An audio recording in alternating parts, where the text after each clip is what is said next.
ആമേൻ. Hallelujah. എല്ലാവർക്കും കർത്താവായ യേശു ക്രിസ്തുവിൻ്റെ നാമത്തിൽ സ്നേഹവന്ദനങ്ങൾ. കണ്ണുകളടയ്ക്കാം, പ്രാർത്ഥിക്കാം.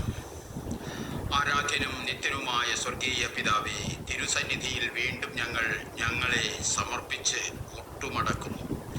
വീണ്ടും വണ്ണം പ്രാർത്ഥിക്കുവാൻ ഞങ്ങൾ അറിഞ്ഞുകൂടാ. ഞങ്ങളെ പ്രാർത്ഥിപ്പാൻ പഠിപ്പിക്കണമേ. വചനം പൊരുൾ തിരിച്ചു തരണമേ, ശക്തീകരിക്കണമേ. ദൈവാത്മാവിനാൽ നടത്തപ്പെട്ട് ദൈവമക്കൾ ആകുവാൻ കൃപ നൽകണമേ. പരിശുദ്ധാത്മാവേ, ഈ സന്ദേശം കേൾക്കുന്ന ഞങ്ങളിൽ പരിവർത്തിക്കണമേ. ആത്മാവിൽ പ്രകാശവും ദേഹിയിൽ വിടുതലും ദേഹത്തിൽ സൗഖ്യവും നൽകണമേ. വർദ്ധിച്ചാഗ്രഹത്തോടെ പ്രാർത്ഥനയോടെ നോക്കി പാർത്തിരിക്കുന്ന ഞങ്ങളെ ചേർക്കുവാൻ കർത്താവേ വേഗം വരണമേ. പ്രാർത്ഥനകളെല്ലാം യേശുവിൻ്റെ നാമത്തിൽ തന്നെ. ആമേൻ. അനുഗ്രഹീതമായ പ്രാർത്ഥനയെക്കുറിച്ച് ചില പുതിയ വെളിപ്പാടുകൾ പരിശുദ്ധാത്മാവ് എനിക്ക് നൽകി. ഈ ദിവസങ്ങളിൽ ഞാൻ പ്രാർത്ഥിക്കുമ്പോൾ പ്രാർത്ഥനയെക്കുറിച്ച് പുതിയ ചില വെളിപ്പാടുകൾ, പുതിയ ചില ദൂതുകൾ ഇന്നത്തെ സന്ദേശത്തിൽ അതേക്കുറിച്ച് പറയാനാണ് ആഗ്രഹിക്കുന്നത്. ഈ മെസ്സേജ് ആദ്യന്തം ശ്രദ്ധയോടെ കേൾക്കുകയും നിങ്ങൾക്കുള്ള ദൂത് അപ്പോൾ ആമേൻ പറഞ്ഞ് ഏറ്റെടുക്കുകയും ചെയ്യുവാൻ അപേക്ഷിക്കുകയാണ്. വിവിധ വിഷയങ്ങളിന്മേൽ വിടുതൽ വേണ്ടവർക്ക് വിടുതലും ഏതെങ്കിലും രോഗത്താൽ അസ്വസ്ഥരായിരിക്കുന്നവർക്ക് സൗഖ്യവും പരിശുദ്ധാത്മാവിനാൽ നിങ്ങൾ പ്രാപിക്കും. ഉറപ്പ്. യേശുവിൻ്റെ നാമത്തിൽ അടിയനെ താഴ്ത്തി സമർപ്പിക്കുന്നു. ആമേൻ. പ്രാർത്ഥന ഒരു പുതിയ കാര്യമല്ല. ഒരുപക്ഷെ മനുഷ്യനുണ്ടായ കാലം മുതൽ തന്നെ പ്രാർത്ഥനയും ഉണ്ടായിരുന്നു. പ്രാർത്ഥന നമ്മെ ഉയർത്തും. പ്രാർത്ഥനയെക്കുറിച്ച് പൊതുവായ ചില കാര്യങ്ങൾ പറയാം. പ്രാർത്ഥന നമ്മെ ഉയർത്തും. പ്രാർത്ഥന നമ്മെ ദൈവവുമായി അടുപ്പിക്കും. പ്രാർത്ഥന ദൈവത്തിൻ്റെ പക്കലുള്ള അനുഗ്രഹങ്ങളെ മനുഷ്യൻ്റെ പക്കലേക്ക് കൊണ്ടുവരും. പ്രാർത്ഥന നമ്മുടെ ജീവിതങ്ങളെ വിശുദ്ധീകരിക്കും. പ്രാർത്ഥന നമ്മെ നിരാശയിൽ നിന്ന് പ്രത്യാശയിലേക്ക് നയിക്കും. പ്രാർത്ഥന നമ്മെ വിടുവിക്കും. പ്രാർത്ഥന നമ്മെ വ്യത്യസ്തരായ വ്യക്തികളാക്കി മാറ്റും. പ്രാർത്ഥന നമ്മുടെ പരാജയങ്ങളെ വിജയങ്ങളാക്കി മാറ്റും. പ്രാർത്ഥിക്കുന്നവരുടെ ജീവിതങ്ങളിൽ അത്ഭുതങ്ങൾ നടക്കും. പ്രാർത്ഥിക്കുന്നവരുടെ കുടുംബങ്ങൾ അനുഗ്രഹിക്കപ്പെട്ട കുടുംബങ്ങളായിരിക്കും. ഒരുവൻ പ്രാർത്ഥിക്കുമ്പോൾ താൻ അനുഗ്രഹിക്കപ്പെടും. തൻ്റെ ഭവനം അനുഗ്രഹിക്കപ്പെടും. തൻ്റെ പ്രിയപ്പെട്ടവർ അനുഗ്രഹിക്കപ്പെടും. സഭ അനുഗ്രഹിക്കപ്പെടും. ദേശം അനുഗ്രഹിക്കപ്പെടും. പ്രാർത്ഥനാ ജീവിതം വിശ്വാസികളെ സംബന്ധിച്ചിടത്തോളം ഒരു വിജയത്തിൻ്റെ ജീവിതമാണ്. വിശ്വാസികളെ സംബന്ധിച്ച് വിജയത്തിൻ്റെ ജീവിതമായിരിക്കും. ഒരു ആത്മീക മനുഷ്യൻ്റെ ഏറ്റവും ശക്തിയുള്ള ആയുധം പ്രാർത്ഥനയാണ്. ആമേൻ. ഹല്ലേലൂയ. ഞാൻ ഈ പറഞ്ഞ കാര്യങ്ങളൊന്നും പുതിയ കാര്യങ്ങളല്ല, നിങ്ങൾക്കെല്ലാവർക്കും അറിയാവുന്ന കാര്യങ്ങളാണ്. നമുക്ക് പ്രാർത്ഥനാപൂർവം എബ്രായ ലേഖനം 5-ാം അധ്യായം 7-ാം വാക്യം ഒന്ന് വായിക്കാം. എബ്രായ ലേഖനം 5-ാം അധ്യായം 7-ാം വാക്യം ഒന്ന് വായിക്കാം.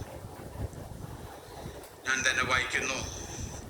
ക്രിസ്തു തൻ്റെ ഐഹിക ജീവകാലത്ത് തന്നെ മരണത്തിൽ നിന്ന് രക്ഷിക്കുവാൻ കഴിയുന്നവനോട് ഉറച്ച നിലവിളിയോടും കണ്ണുനീരോടും കൂടെ അപേക്ഷിക്കുകയും അഭയയാചനയും കഴിക്കുകയും ഭയഭക്തി നിമിത്തം ഉത്തരം ലഭിക്കുകയും ചെയ്തു. ആമേൻ. ഹല്ലേലൂയ. ഹമന ശാരഗദര ലഹസിയാന്തുനി ഹടക സുഖാനി റബന ഹാഷി ബലാഗദര ലഹസിയഖ. ഒരു മിനിറ്റ്, ചില സെക്കൻഡുകൾ ഒന്ന് പ്രാർത്ഥിച്ചാട്ടെ. ഹലദ്രുമനഹസിയ കറലദെറിലിബോരി ഹടകസിയന ഓ ഹംബന ഹടക സുഖാദരിലദി റുമനസേ കേബ്രസിയാന്തുനി ഹാഷി മഹദരലസേ കേബ്രലഗദറുനസിയബ. കർത്താവായ യേശു ക്രിസ്തു പരമപരിശുദ്ധനായ ദൈവമായിരിക്കുമ്പോഴും അവിടുന്ന് പൂർണ്ണതയുള്ള മനുഷ്യനുമാണ്. പാവവഴികളിൽ ഒഴികെ ഈ ലോകത്ത് ഒരു മനുഷ്യൻ തൻ്റെ ജീവിതത്തിൽ കടന്നു പോകേണ്ടിയതായ എല്ലാ വഴികളിലൂടെയും അവിടുന്ന് കടന്നുപോയി. താൻ ഗത്സമന തോട്ടത്തിൽ വെച്ച് ഉറച്ച നിലവിളിയോടും കണ്ണുനീരോടും കൂടെ തൻ്റെ സ്വർഗീയനായ പിതാവിനോട് അപേക്ഷയും അഭയയാചനയും കഴിക്കുന്നതായി ലൂക്കോസ് സുവിശേഷം 22-ാം അധ്യായത്തിൽ നമുക്ക് കാണാം. ആ ഭാഗം പിന്നീടുള്ള വിവരണത്തിനായി വിടുകയാണ്. നാം എല്ലാ കാര്യത്തിലും മാതൃകയാക്കുന്നത് മനുഷ്യനായി മണ്ണിലേക്ക് ഇറങ്ങി വന്ന ദൈവപുത്രനായ യേശു ക്രിസ്തുവിനെയാണ്. അതുകൊണ്ട് ഈ മീറ്റിംഗ് അവിടുത്തെ പ്രാർത്ഥനാ ജീവിതം എങ്ങനെയായിരുന്നു എന്ന് പഠിക്കാൻ നമുക്ക് പരിശുദ്ധാത്മാവിൽ അഭയം തേടാം. ആമേൻ, ഹല്ലേലൂയ.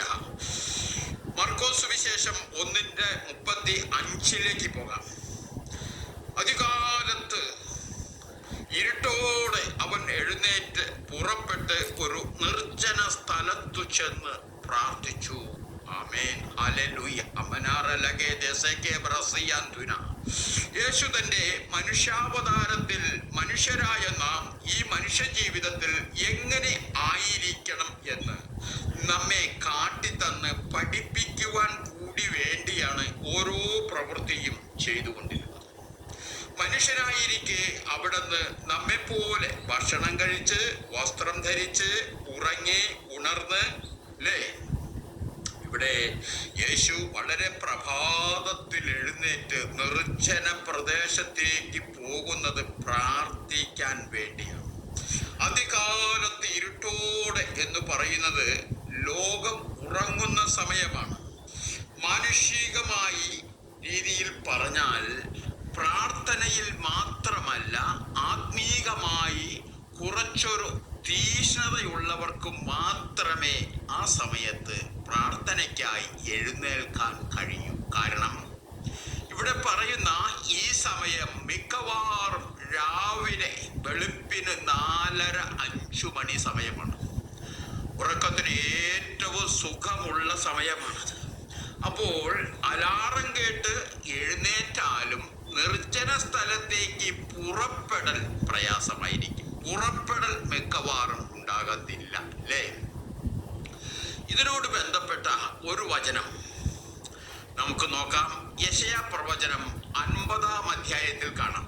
യെശയ്യാ പ്രവചനം 50-ാം അധ്യായം 50-ാം അധ്യായത്തിന്റെ 4-5 വാക്യങ്ങൾ. 4-ാം വാക്യം: തളർന്നിരിക്കുന്നവനെ വാക്കുകൊണ്ട് താങ്ങുവാൻ അറിയേണ്ടതിന് യഹോവയായ കർത്താവ് എനിക്ക് ശിഷ്യന്മാരുടെ നാവ് തന്നിരിക്കുന്നു. അവൻ രാവിലെ തോറും ഉണർത്തുന്നു. ശിഷ്യന്മാരെ പോലെ കേൾക്കേണ്ടതിന് അവൻ എൻ്റെ ചെവി ഉണർത്തുന്നു. 5-ാം വാക്യം: യഹോവയായ കർത്താവ് എൻ്റെ ചെവി തുറന്നു, ഞാനോ മറുത്തു നിന്നില്ല, പിന്തിരിഞ്ഞതുമില്ല. ആമേൻ, ഹല്ലേലൂയ. മഹരി ശാരഗദ രഹസ്യകേ ബ്രസിയാന്തുനി ഘടക സുഖാര ലഗതി ഓ ധുമന ധുമൽ ഘടകന ധുരഘടകന ധുടലമനഹസ്യ. ശരിക്കും മധ്യസ്ഥ പ്രാർത്ഥന, മറ്റുള്ളവർക്കു വേണ്ടിയുള്ള പ്രാർത്ഥന എന്നാൽ തളർന്നിരിക്കുന്നവനെ ദൈവസന്നിധിയിൽ നാവുകൊണ്ട് ഉള്ള താങ്ങലാണ് അല്ലേ. ദൈവസന്നിധിയിൽ നാവുകൊണ്ടുള്ള താങ്ങൽ. അതിനായി യഹോവയായ കർത്താവ് ശിഷ്യന്മാരുടെ നാവ് തന്നിരിക്കുകയാണ് നമുക്ക് അല്ലേ. കർത്താവ് നമ്മെ ഓരോരുത്തരെയും വിളിച്ചിരിക്കുന്നത് ശിഷ്യത്വത്തിലേക്കാണ്. ശിഷ്യരാക്കിക്കൊള്ളുവിൻ എന്നല്ലേ കൽപ്പന. ശിഷ്യന്മാരുടെ നാവ് കേവലം വിശ്വാസിയുടെ നാവല്ല, അത് പ്രാർത്ഥിക്കുന്ന നാവാണ്. തളർന്നവരെ എല്ലാം പ്രാർത്ഥനയാൽ ആശ്വസിപ്പിക്കുന്ന നാവാണ്, താങ്ങുന്ന നാവാണ്. സ്വന്തം കാര്യങ്ങൾക്ക് എന്നതിലധികമായി സഭയ്ക്കു വേണ്ടി, ദേശത്തിനു വേണ്ടി, രാജ്യത്തിനു വേണ്ടി പ്രാർത്ഥിക്കുന്ന ഒരു നാവ്. ശിഷ്യന്മാരുടെ നാവ് തന്ന കർത്താവ് പ്രാർത്ഥനയ്ക്കായി രാവിലെ പോരാ. തൻ്റെ ശബ്ദം നമ്മെ കേൾപ്പിക്കേണ്ടതിന് നമ്മുടെ ഹൃദയ കാതുകളെ കൂടി ഉണർത്തുകയാണ്. 5-ാം വാക്യം പറയുന്നു, യഹോവയായ കർത്താവ് എനിക്ക് എൻ്റെ ചെവി തുറന്നു, ഞാനോ മറുത്തു നിന്നില്ല, പിന്തിരിഞ്ഞതുമില്ല. ഇവിടെ കർത്താവ് തൻ്റെ പ്രിയ ശിഷ്യനെ പരിശീലിപ്പിക്കും പോലെ പ്രവാചകനോടും ഇടപെടുന്നു. പ്രവാചകൻ തൻ്റെ സ്വന്തം അനുഭവങ്ങളോട് ചേർത്ത് യേശുവിൻ്റെ കഷ്ടാനുഭവ ആ പ്രവൃത്തികളിലേക്ക്, കഷ്ടാനുഭവ പ്രവചനത്തിലേക്ക് കടക്കുകയാണ്. അതാണ് 6-ാം വാക്യം അല്ലേ? അടിക്കുന്നവർക്ക് ഞാൻ എൻ്റെ മുതുകും, രോമം പറിക്കുന്നവർക്ക് എൻ്റെ കവിളും കാണിച്ചു കൊടുത്തു. എൻ്റെ മുഖം തുപ്പലിനും നിന്ദയ്ക്കും മറിച്ചിട്ടുമില്ല. ആമേൻ, ഹല്ലേലൂയ.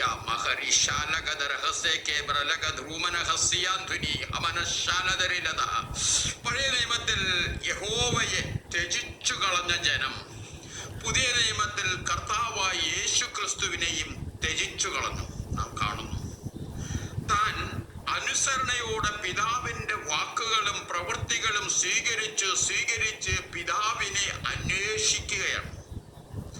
അന്നേക്കുള്ള നിർദ്ദേശങ്ങൾക്കായി അതിരാവിലെ ഇരുട്ടുള്ളപ്പോൾ നിർജ്ജന സ്ഥലത്ത് താനും പിതാവും മാത്രമായി ഇരുന്ന് പിതാവിൻ്റെ ഹിതം നിറവേറ്റുക മാത്രമായിരുന്നു തൻ്റെ സന്തോഷം. അത് കഷ്ടാനുഭവങ്ങളോടെ ക്രൂശിലേക്ക് നടക്കുന്നതാണെങ്കിൽ പോലും, ആമേൻ, ഹല്ലേലൂയ, അനുസരണത്തിന് ഇതിനേക്കാൾ വലിയൊരു മാതൃക എങ്ങനെയാണ് താൻ മാനവ സമൂഹത്തെ കാട്ടിക്കൊടുക്കുക? പ്രിയരെ, അബ്രാഹാം അനുസരണത്തിന് മാതൃക കാട്ടിയത് സ്വന്തം പുത്രനെ യാഗം കഴിക്കാൻ തയ്യാറായിക്കൊണ്ടാണെങ്കിൽ, എൻ്റെ യേശു മാതൃകയായത് അനേകായിരം മനുഷ്യപുത്രന്മാർ രക്ഷയിൽ പ്രവേശിക്കാൻ തന്നെ ഏൽപ്പിച്ചു കൊടുത്ത് സ്വയം യാഗമായി മാറിക്കൊണ്ടാണ്. തീർച്ചയായും 3-ാം നാളിലെ ഉയർത്തെഴുന്നേൽപ്പിനാലെ താൻ നീതീകരിക്കപ്പെട്ടു. എന്നാൽ ഒന്നും തനിക്ക് വേണ്ടിയല്ല, തന്നെ വിശ്വസിക്കുകയും അനുസരിക്കുകയും ചെയ്യുന്നവർക്കു വേണ്ടി. ആ ഹോളി സ്പിരിറ്റ് മൈ ജീസസ്.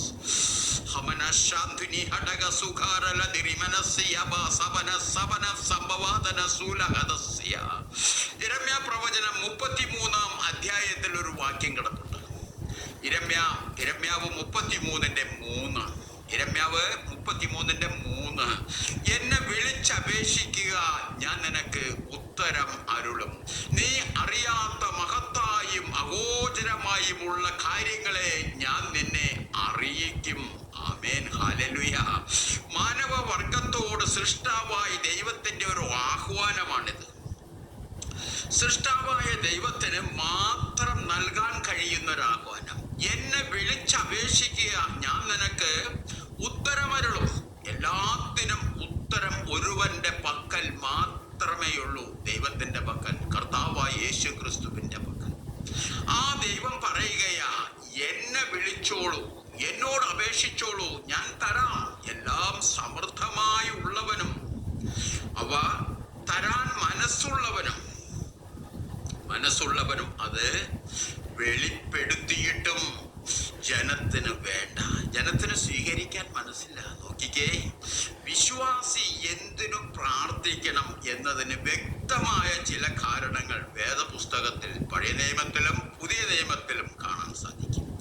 സങ്കീർത്തനയിലൂടെ ദൈവം പ്രാർത്ഥനയ്ക്ക് ആഹ്വാനം ചെയ്തു, പ്രവാചകരിലൂടെ ആഹ്വാനം ചെയ്തു, അപ്പസ്തോലരിലൂടെ ആഹ്വാനം ചെയ്തു. കർത്താവായ യേശു ക്രിസ്തു താൻ നേരിട്ട് വിശ്വാസികളായ ദൈവമക്കളോട് മടുത്തുപോകാതെ പ്രാർത്ഥിക്കാൻ ആവശ്യപ്പെട്ടു.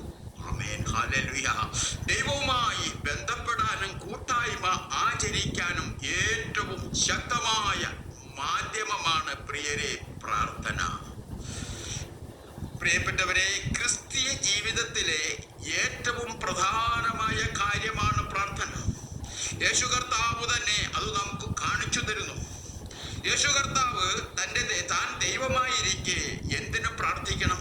എന്തിനാണ് അവിടുന്ന് പ്രാർത്ഥിക്കേണ്ട ആവശ്യം? അങ്ങനെയെങ്കിൽ കേവല മനുഷ്യരായ നാം എത്ര വളരെ പ്രാർത്ഥിക്കണം പ്രിയരെ. എന്നാൽ ദൗർഭാഗ്യമെന്ന് പറയട്ടെ, ഇന്ന് രക്ഷിക്കപ്പെട്ട് സ്നാനപ്പെട്ട് വിശ്വാസ ജീവിതത്തിൽ ആണ് എന്ന് കരുതുന്നവരും വേണ്ടത്ര പ്രാർത്ഥിക്കാത്തവരാണ്. എങ്ങനെയാണ് അതറിയുക? ഒരാളുടെ പ്രാർത്ഥനയോടുള്ള ആ ഒരു പ്രതികരണം, വചനത്തോടുള്ള പ്രതികരണം, ആരാധനയോടുള്ള പ്രതികരണം, സ്തുതിപ്പുകളോടുള്ള പ്രതികരണം നിരീക്ഷിക്കുമ്പോൾ നമുക്കത് മനസ്സിലാവും. പ്രാർത്ഥിക്കുന്ന ഒരു വ്യക്തി എല്ലാ സഭാ ശുശ്രൂഷകളോടും തീക്ഷ്ണമായി പ്രതികരിക്കുന്ന വ്യക്തിയായിരിക്കും. ശ്രദ്ധിക്കാറുണ്ടോ? അവന്റെ സ്തുതിപ്പുകൾക്കും ആരാധനകൾക്കും ശക്തിയും ചൈതന്യവും ഉണ്ടായിരിക്കും. അപ്രകാരം തന്നെ ഒരു ശുശ്രൂഷകൻ താൻ എത്ര നേരം ദൈവസന്നിധിയിൽ പ്രാർത്ഥിച്ചിട്ടാണ് ആ ശുശ്രൂഷയിൽ നിൽക്കുന്നതെന്ന് അത് കേൾക്കുന്ന ഒരു ആത്മീയന് ഉടനെ മനസ്സിലാവും. വളരെ പ്രാർത്ഥിച്ച് ഒരുങ്ങിയ വ്യക്തി വചനം പറയാൻ ആരംഭിക്കുമ്പോഴേക്കും പരിശുദ്ധാത്മാവിന്റെ സാന്നിധ്യം സദസ്സിൽ അനുഭവിക്കാൻ കഴിയും. നിങ്ങൾ ശ്രദ്ധിക്കാറുണ്ടോ?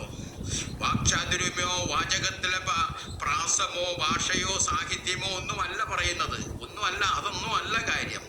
പരിശുദ്ധാത്മാവിന്റെ ശുശ്രൂഷയിൽ ഇതൊന്നും കണ്ടെന്നിരിക്കുമില്ല. പക്ഷേ ശക്തി വ്യാപരിച്ചു കൊണ്ടിരിക്കും. ഗെത്സമനയിൽ അതിശ്രദ്ധയോടെയുള്ള തന്റെ പ്രാർത്ഥനയിൽ പ്രവേശിക്കുന്നതിന് മുൻപ് യേശു ശിഷ്യന്മാരോട് പറഞ്ഞു, നിങ്ങൾ പരീക്ഷയിൽ അകപ്പെടാതിരിക്കുവാൻ പ്രാർത്ഥിക്കുക.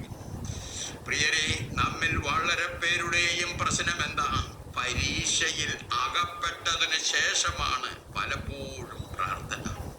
പ്രശ്നങ്ങളിൽ പെടുന്നത് വരെ പ്രാർത്ഥനയെ കുറിച്ചോ ദൈവ കൂട്ടായ്മയെ കുറിച്ചോ ഓർക്കാറില്ല. കർത്താവ് പറഞ്ഞു, നിങ്ങൾ പ്രാർത്ഥിക്കാതിരുന്നാൽ നിങ്ങൾ പരീക്ഷയിൽപ്പെട്ട് പരാജയത്തിൽ വീണുപോകും. ദൈവപുത്രന് അറിയാം എന്നെല്ലാമാണ് നടക്കാൻ പോകുന്നതെന്ന്. മനുഷ്യൻ അറിയണമെങ്കിൽ അകപ്പെട്ടു കഴിഞ്ഞിട്ടേ അവൻ അറിയൂ. എന്നാൽ കർത്താവ് മുന്നമേ അറിയുകയാണ് അല്ലേ? പെസഹ ഭക്ഷണത്തിനൊടുവിൽ താൻ പത്രോസിനെ വരാൻ പോകുന്ന ഭവിഷ്യത്ത് വ്യക്തമായി അറിയിക്കുകയാണ്. 22 31 32 31 32 34 വചനങ്ങൾ പത്രോസിനോടുള്ള പ്രവചന ദൂതാണ്. സുവിശേഷം 22 31 32 34 വചനങ്ങൾ പത്രോസിനു വേണ്ടിയുള്ള പ്രവചന ദൂതായിരുന്നു. 31 വാക്യം വായിക്കാം. ശിമോനെ ശിമോനെ, സാത്താൻ നിങ്ങളെ കോതമ്പ് പോലെ പാറ്റേണ്ടതിന് കൽപ്പന ചോദിച്ചു. സാത്താൻ ഒരു കർത്തൃ ശിഷ്യനെ അല്ലെങ്കിൽ വിശ്വാസിയെ പാറ്റാൻ പദ്ധതിയിട്ടാൽ ആദ്യമേ കർത്താവിനോട് അനുവാദം ചോദിക്കും. അനുവാദം കിട്ടിയാലേ തന്റെ ക്രിയകൾ അവന്റെ മേൽ പ്രയോഗിക്കൂ. പഴയ നിയമത്തിൽ യോബിന്റെ പുസ്തകത്തിലും നമുക്കിത് കാണാം അല്ലേ?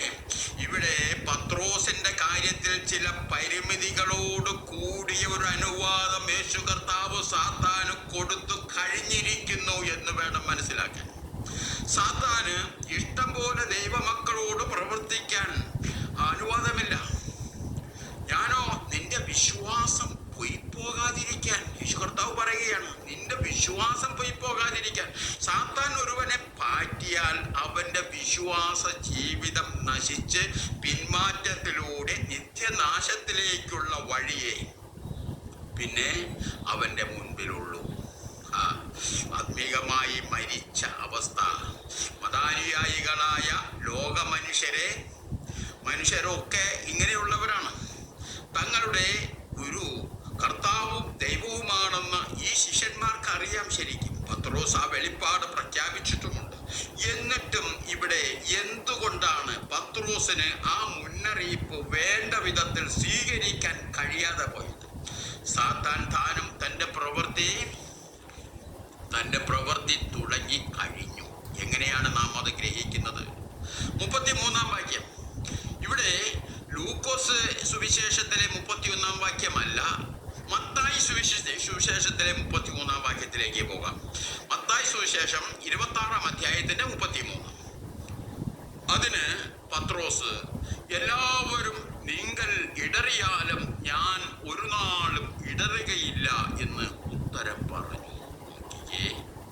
അപ്പോൾ അവിടെയുള്ള ശിഷ്യന്മാരിൽ ബാക്കി 10 പേരും, യൂദാ നേരത്തെ പോയി, ബാക്കി 10 പേരും നിങ്ങൾ ഇടറും, എന്നാൽ ഞാൻ മാത്രം ഒരു നാളും ഇടറാത്തവൻ, ഞാൻ ഇടറുകയില്ല. ഈ സ്റ്റേറ്റ്മെന്റ് എങ്ങനെയുള്ളതാണ് പ്രിയപ്പെട്ടവരെ? ഇത് പൈശാചികമായ നിഗളത്തിന്റെ സ്റ്റേറ്റ്മെന്റ് ആണ്. യേശു അവനോട്, ഈ രാത്രിയിൽ കോഴി കൂവും മുമ്പേ നീ 3 വട്ടം എന്നെ തള്ളി പറയുമെന്ന് ഞാൻ സത്യമായിട്ട് നിന്നോട് പറയുന്നു എന്ന് പറഞ്ഞു. പത്രോസിന് നിന്നുണ്ടായ ആ പൈശാചിക നിഗളത്തോടാണ് ഇവിടെ യേശു പ്രതികരിക്കുന്നത്. ഞാൻ ഒരുവൻ മാത്രം നന്മയുള്ളവനും ബാക്കി എല്ലാവരും വീഴ്ചയുള്ളവരുമെന്ന പരീശ മനോഭാവം. എന്നാൽ എന്തുകൊണ്ടാണ് തൻ്റെ ശിഷ്യനായ പത്രോസിനെ സാത്താന്റെ ശോധനയ്ക്കു വേണ്ടി യേശു അനുവദിക്കുന്നത്?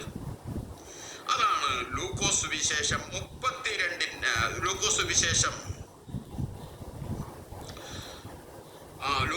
ആ വാക്യം 32-ാം വാക്യത്തിന്റെ അവസാനം പറയുന്നത്, എന്നാൽ നീ ഒരു സമയം തിരിഞ്ഞു വന്ന ശേഷം നിന്റെ സഹോദരന്മാരെ ഉറപ്പിച്ചുകൊള്ളും. സഹശിഷ്യരെ ഉറപ്പിച്ച് യഥാസ്ഥാനപ്പെടുത്തും മുമ്പ് ഒരു സമയം തിരിഞ്ഞു വരേണ്ടുന്ന ഒരു ആവശ്യം പത്രോസിന്റെ സ്വഭാവത്തിൽ കർത്താവ് കണ്ടു.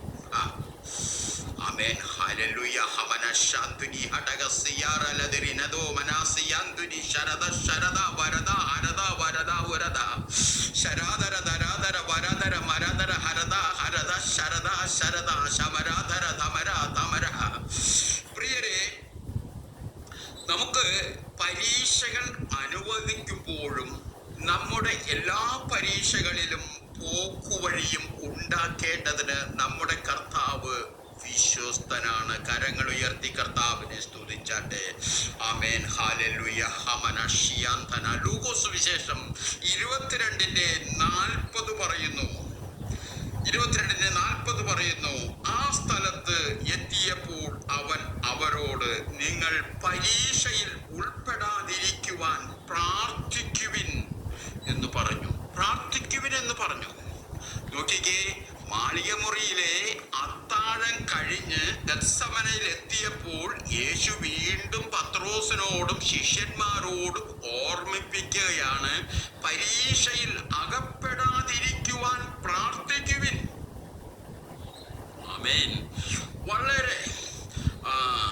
വളരെ പ്രാവശ്യം അതെ, ഈ പ്രാർത്ഥനയുടെ കാര്യം വളരെ തീക്ഷ്ണതയോടെ കർത്താവ് ശിഷ്യന്മാരെ ഓർമ്മിപ്പിക്കുന്നു.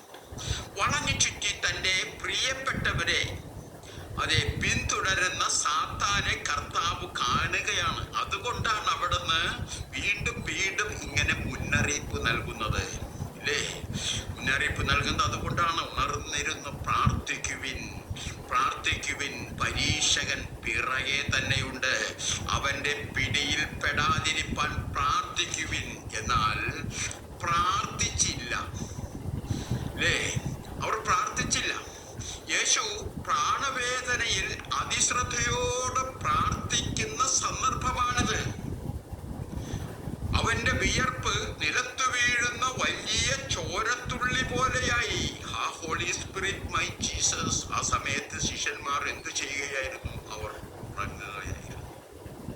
തന്റെ മനുഷ്യാവതാരത്തിലെ വളരെ പ്രധാനമായ നാഴികയിലൂടെ കടന്നു പോകുന്ന യേശു അതിനിടയിൽ വീണ്ടും തന്നെ ശിഷ്യന്മാരോട് ചോദിക്കുന്നു, നിങ്ങൾ ഉറങ്ങുന്നതെന്ത്?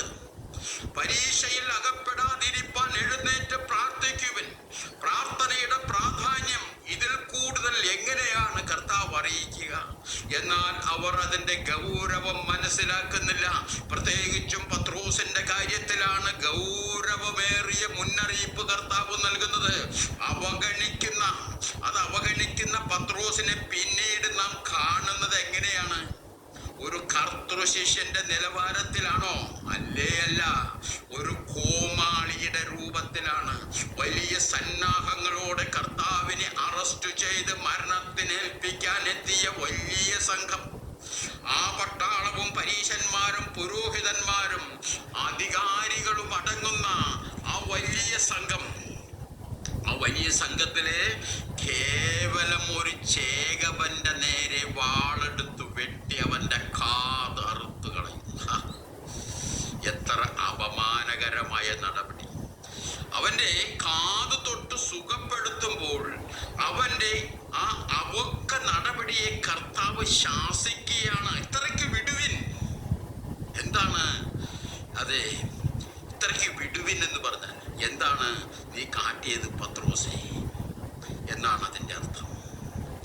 ആത്മനാഥനായ യേശുവിന് വേണ്ടി ജഡത്തിൽ ഒരു പോരാട്ടം, അതാണ് പത്രോസ് നടത്തിയത്. അവിടെ നിന്ന് മുങ്ങുന്ന പത്രോസിനെ പിന്നീട് എവിടെയാണ് നാം കാണുന്നത്? കൊട്ടാരം പരിചാരികമാരായ കേവലം സ്ത്രീകൾ പരദൂഷണങ്ങളെ പറഞ്ഞ് വട്ടം കൂടിയിരുന്ന് തീ കാഞ്ഞതിൻ്റെ ഇടയ്ക്ക് പോയിരിക്കുന്നു. കർത്താവിൻ്റെ ശിഷ്യൻ പോയിരിക്കുന്ന സ്ഥലം. അവരുടെ ചോദ്യങ്ങൾക്ക് മറുപടിയായി പ്രാകാനും ആണയിടാനും തുടങ്ങുന്നു. പത്രോസിനെ വിസ്തരിക്കാനോ തുറുങ്കലിലടയ്ക്കാനോ തൂക്കിക്കൊല്ലാനോ ഒന്നിനും പോകുന്നില്ല ആരും. എന്നിട്ടും ആ സ്ത്രീകളുടെ മുമ്പിൽ ആരാധ്യനായ തൻ്റെ ഗുരുവിനെ തള്ളിപ്പറയുന്നു. സാത്താൻ ഒരുവനെ പാറ്റിയാൽ അവൻ എത്രത്തോളം അധമമായ നിലവാരത്തിലേക്ക് പോകും. ആത്മീകനായ ഒരുവൻ പ്രാർത്ഥിക്കുകയല്ലാതെ അവന് വഴിയില്ല.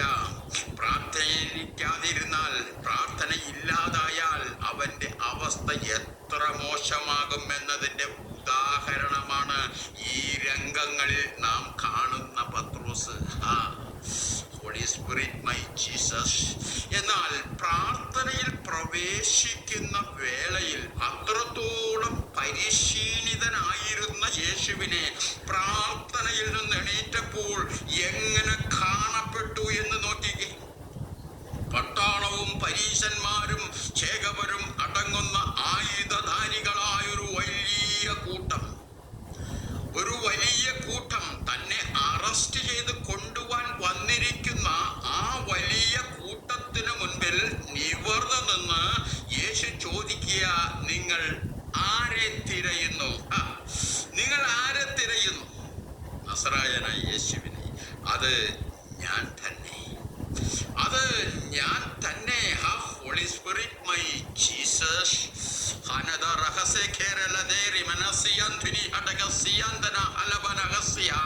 യോഹന്നാൻ സുവിശേഷം 18:6 അത് ഞാൻ തന്നെ എന്ന് പറഞ്ഞപ്പോൾ അവർ പിൻവാങ്ങി നിലത്തു വീണു. എഴുതിയിരിക്കുക. ആരാ വീണത്? യേശുവല്ല വീണത്. ആൾ മാറിപ്പോകരുത്. ആയുധധാരികളായ പട്ടാളക്കാരുടെ പ്രബലരായ സംഘമാണ് പിൻവാങ്ങി നിലത്തു വീണത്. അവർ പിൻവാങ്ങി നിലത്തു വീണു. പ്രിയരെ, പ്രാർത്ഥനയുടെ ശക്തിക്ക് മുമ്പിൽ ശത്രു പിൻവാങ്ങുക മാത്രമല്ല, നിലത്തു വീഴുകയും ചെയ്യും. പ്രാർത്ഥനയിൽ നിന്ന് എഴുന്നേറ്റവന്റെ മുമ്പിൽ ജഡികന്മാർ വീണിരിക്കും. ഏതു പട്ടാളവും പടജനവും വീണിരിക്കും. ദൈവസന്നിധിയിൽ നിന്ന് എഴുന്നേറ്റവന്റെ മുൻപിൽ വീണിരിക്കും. ശത്രു എത്ര പ്രബലരോ അധികാരമുള്ളവരോ ആയുധധാരികളോ ആകട്ടെ വീണിരിക്കും. പ്രാർത്ഥനയിൽ നിന്ന് എഴുന്നേൽക്കുന്നവന്റെ മുൻപിൽ വീണിരിക്കും. മന്ത്രങ്ങളോ തന്ത്രങ്ങളോ ഒത്തുകളോ ഊത്തുകളോ ആകട്ടെ വീണിരിക്കും. ജപങ്ങളോ തപങ്ങളോ ആകട്ടെ, അർപ്പണങ്ങളോ തർപ്പണങ്ങളോ ആഭിചാരങ്ങളോ ആവാഹങ്ങളോ ആകട്ടെ വീണിരിക്കും. കർത്താവിന്റെ മുമ്പിൽ മുഴങ്കാലിൽ നിന്ന് എഴുന്നേറ്റവന്റെ മുൻപിൽ വീണിരിക്കും. കാമങ്ങളോ ഹോമങ്ങളോ ആകട്ടെ വീണിരിക്കും. ചിത്രങ്ങളോ ശുദ്രങ്ങളോ ഭദ്രങ്ങളോ ആകട്ടെ വീണിരിക്കും. പൈശാചിക പട തന്നെ ഇളകി വന്നോട്ടെ വീണിരിക്കും. കർത്താവിന്റെ മുമ്പിൽ ഇവയ്ക്ക് ഒന്നിനും നിൽക്കാൻ കഴിയില്ല. കർത്താവിന്റെ മുൻപിൽ മുഴങ്കാലിൽ നിന്ന് എഴുന്നേൽക്കുന്നവന്റെ മുൻപിലും ഇവയ്ക്ക് വീഴാതെ തരമില്ല. ഒന്നിനും നിൽക്കാൻ കഴിയത്തില്ല. പ്രിയരെ, ഒരു നാഴികയെങ്കിലും സമയങ്ങളിലും ഉണർന്നിരുന്നു പ്രാർത്ഥിക്കുവിൻ. കർത്താവ് ശിഷ്യന്മാരോട് പറയുകയാണ്, ഒരു നാഴികയെങ്കിലും ഉണർന്നിരുന്നു പ്രാർത്ഥിക്കുവിൻ. Holy Spirit my Jesus. Yesu ചോദിച്ചപ്പോൾ അവർക്കതിന്റെ ഗൗരവം മനസ്സിലായില്ല, അല്ലേ? എന്നാൽ പിന്നത്തേതിൽ പരിശുദ്ധാത്മാവ് തങ്ങളുടെ മേൽ വന്നപ്പോഴോ, അല്ലേ, പരിശുദ്ധാത്മാവ് വന്നു കഴിഞ്ഞപ്പോൾ അവർക്ക് പ്രാർത്ഥന വിട്ട് മാറാൻ കഴിയുന്നില്ല, അല്ലേ? അപ്പോസ്തല പ്രവർത്തികളുടെ പുസ്തകത്തിൽ നാം കാണുന്നുണ്ട്, പത്രോസ് പറയുന്നുണ്ട്, ഞങ്ങൾക്ക് ഈ മേശയിലെ ശുശ്രൂഷയോ ഊട്ടിന്റെ കാര്യമോ കിച്ചണിലെ കാര്യമോ ഒന്നും കാര്യമല്ല, ഞങ്ങൾ പ്രാർത്ഥനയിലും വചനത്തിലും ഉറ്റിരിക്കുമ്പോ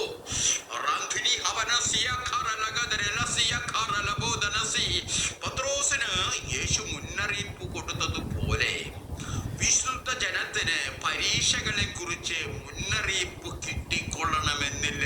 ഓർക്കണമേ, തന്റെ ശിഷ്യന് യേശു കർത്താവ് മുന്നറിയിപ്പ് കൊടുത്തതുപോലെ വിശുദ്ധ ജനത്തിന് എപ്പോഴും മുന്നറിയിപ്പ് കിട്ടിക്കൊള്ളണമെന്നില്ല. എന്നാൽ വീണ്ടും ജനിച്ച് വിശുദ്ധിയിലും വേർപാടിലും ആയിരിക്കുന്ന ദൈവജനം എപ്പോഴും അത് കരുതിയിരിക്കണം. ശോധനകൾ ഉണ്ടാകും, പരീക്ഷകൾ ഉണ്ടാകും, പക്ഷേ പ്രാർത്ഥന കൊണ്ട് ഞാൻ അതിനെ നേരിടും യേശുവിന്റെ നാമത്തിൽ.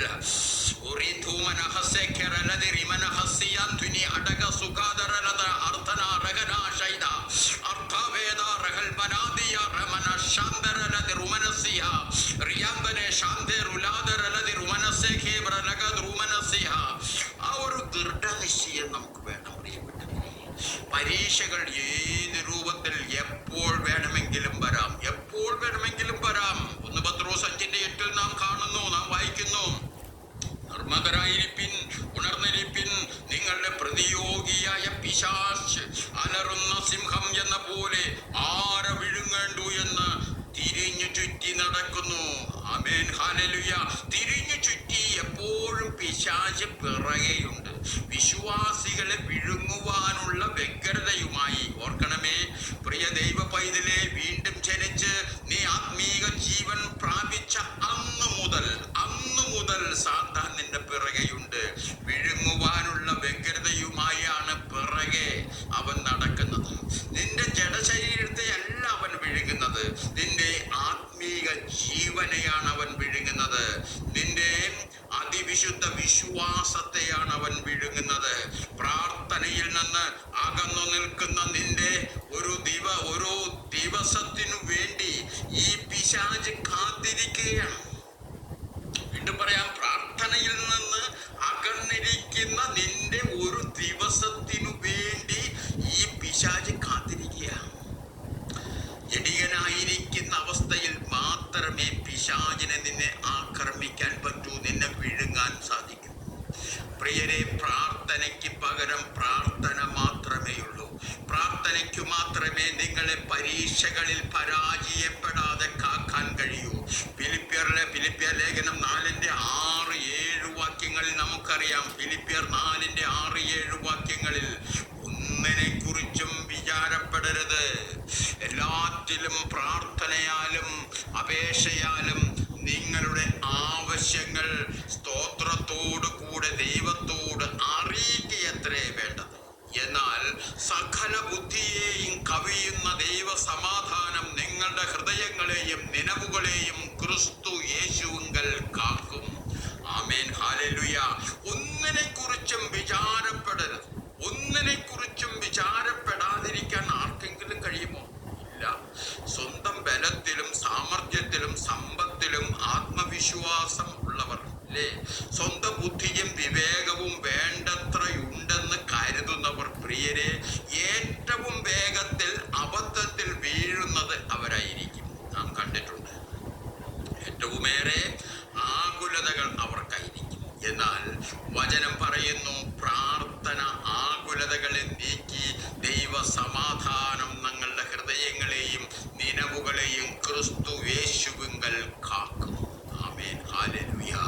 എല്ലാ പ്രശ്നങ്ങളുടെയും അടിസ്ഥാനം, ആ അടിസ്ഥാന പ്രതിവിധി എന്നത് പ്രാർത്ഥനയാണ്. ആ പ്രാർത്ഥനയിലൂടെ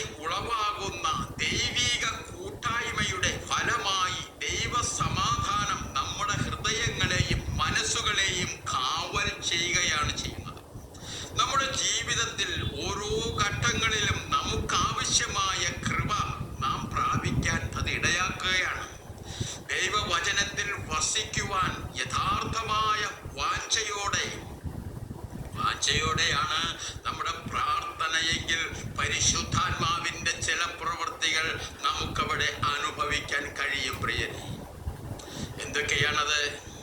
ദൈവിക സമാധാനം, ആന്തരികമായ ഒരു സ്വച്ഛത, ആന്തരികമായ ഒരു സ്വസ്ഥത, മഹത്വവാനായ ക്രിസ്തു നമ്മുടെ അകത്തു വസിച്ച് നമുക്ക് കൂട്ടായ്മ നൽകുന്ന വലിയ സുരക്ഷിതത്വവും ആത്മവിശ്വാസവും. ഈ അവസ്ഥയിൽ സകല ശോധനകളെയും തികഞ്ഞ ലാഘവത്തോടെ നമുക്ക് അഭിമുഖീകരിക്കാൻ കഴിയും. നമ്മുടെ അസ്ഥിരമായ അവസ്ഥകളെയും ഭീതികളെയും പ്രയാസങ്ങളെയും പ്രാർത്ഥനയിൽ നാം ദൈവസന്നിധിയിൽ സമർപ്പിക്കുമ്പോൾ പരിശുദ്ധാത്മാവിന്റെ കരുതലും കൂട്ടായ്മയും തൽക്ഷണം നമുക്ക് ലഭിക്കുകയാണ്. പിന്നീട് ഒരു സാത്താനും നമ്മെ വിഴുങ്ങാനോ അഥവാ പാറ്റിക്കളയാനോ കഴിയയില്ല. ഓർക്കണമേ, നമ്മുടെ ദുഃഖം എത്രയോ കഠിനമായാലും ദൈവത്തിന് അത് നീക്കി ദൈവ സമാധാനം നമുക്ക് നൽകാൻ കഴിയും. നമ്മുടെ പ്രിയപ്പെട്ടവർ എത്ര ശ്രമിച്ചാലും ദുഃഖത്തിന്റെ അടിസ്ഥാന വിഷയം മാറ്റിക്കളയാനാവില്ല, അല്ലേ? ആ അടിസ്ഥാന വിഷയം അത് അങ്ങനെ തന്നെ തുടരും. ശമൂവേലിന്റെ 1-ാം പുസ്തകം 1-ാം അധ്യായത്തിൽ നാം ഒരു സ്ത്രീയെ കാണുന്നുണ്ട്, ഹന്ന. എന്താണ് അവളുടെ ദുഃഖം? അവൾക്ക് തലമുറകളില്ല. അവളുടെ ഭർത്താവ് അവളെ വളരെ സ്നേഹിക്കുന്നുണ്ട്, വളരെ ആശ്വസിപ്പിക്കുന്നുണ്ട്. നീ എന്തിനു കരയുന്നു, അല്ലേ? അവിടെ എഴുതിയിരിക്കുന്നു, നീ എന്തിനു കരയുന്നു, എന്തിനു പട്ടിണി കിടക്കുന്നു, നീ വ്യസനിക്കുന്നത് എന്ത്? ഞാൻ നിനക്ക് 10 പുത്രന്മാരെക്കാൾ നല്ലതല്ലയോ? ഞാൻ നിനക്ക് 10 പുത്രന്മാരെക്കാൾ, ഞാനില്ലേ നിനക്ക്, ഞാനുണ്ടല്ലോ നിനക്ക്, പിന്നെ എന്തിനാണ് ഇതെല്ലാം? എത്ര കൃത്യമായ സ്വാന്തനം! തൻ്റെ ഭർത്താവിൽ നിന്ന് ഇത്രയേറെ സ്നേഹനിർഭരമായ സ്വാന്തനം ലഭിക്കുമ്പോഴും അവളുടെ ദുഃഖത്തിന് പൂർണ്ണമായൊരു നീക്കം വരുന്നുണ്ടോ? ഇല്ല.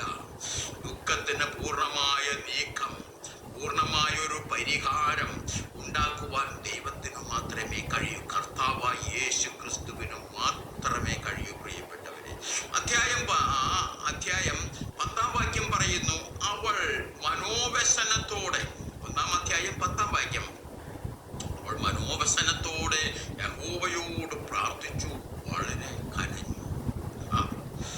പ്രിയരെ, ദൈവസന്നിധിയിൽ മനോവ്യസനത്തോടെ പ്രാർത്ഥിക്കുക, കരയുക. അവൾ തൻ്റെ പ്രതിയോഗിയുടെ സ്ഥാനത്തു നിന്ന് തന്നെ കുത്തുവാക്കുകൾ കൊണ്ട് നൊമ്പരപ്പെടുത്തുന്ന പെനീനയോട് മറുപടി പറയുന്നില്ല. മദ്യപാനി എന്ന് നിന്ദിച്ച ഏലി പുരോഹിതനോടും എതിർത്തു പറയുന്നില്ല. എല്ലാം ദൈവസന്നിധിയിൽ സമർപ്പിക്കുകയാണ്. കാരണം ദൈവത്തിനു മാത്രമേ പൂർണ്ണമായ ഒരു പ്രശ്ന പരിഹാരത്തിന് സാധിക്കൂ. പ്രാർത്ഥിക്കുക. തൻ്റെ വിശ്വസ്തർക്ക് ജീവിതത്തിൽ കഷ്ടതകളും പ്രയാസങ്ങളും ഉണ്ടാവില്ല എന്ന വേദപുസ്തകത്തിൽ ഒരിടത്തും പറയുന്നില്ല. പിന്നെയോ നാം പഠിച്ചിട്ടുണ്ട്, യോഹന്നാൻ സുവിശേഷം 16:33 ആരാധനായ കർത്താവ് പറയുന്നു, ലോകത്തിൽ നിങ്ങൾക്ക് കഷ്ടമുണ്ട്, എങ്കിലും ധൈര്യപ്പെടുവിൻ, ഞാൻ ലോകത്തെ ജയിച്ചിരിക്കുന്നു. യേശു കർത്താവ് ലോകത്തെ ജയിച്ചവനാണ്. ആ ജയം നമുക്ക് നമ്മുടെ ജീവിതത്തിലും പ്രായോഗികമാകണമെങ്കിൽ നാം അവനുമായി കൂട്ടായ്മ ആചരിക്കണം, നിരന്തരമായ കൂട്ടായ്മ. അപ്പോൾ എങ്ങനെയാണ് പ്രാർത്ഥിക്കുക?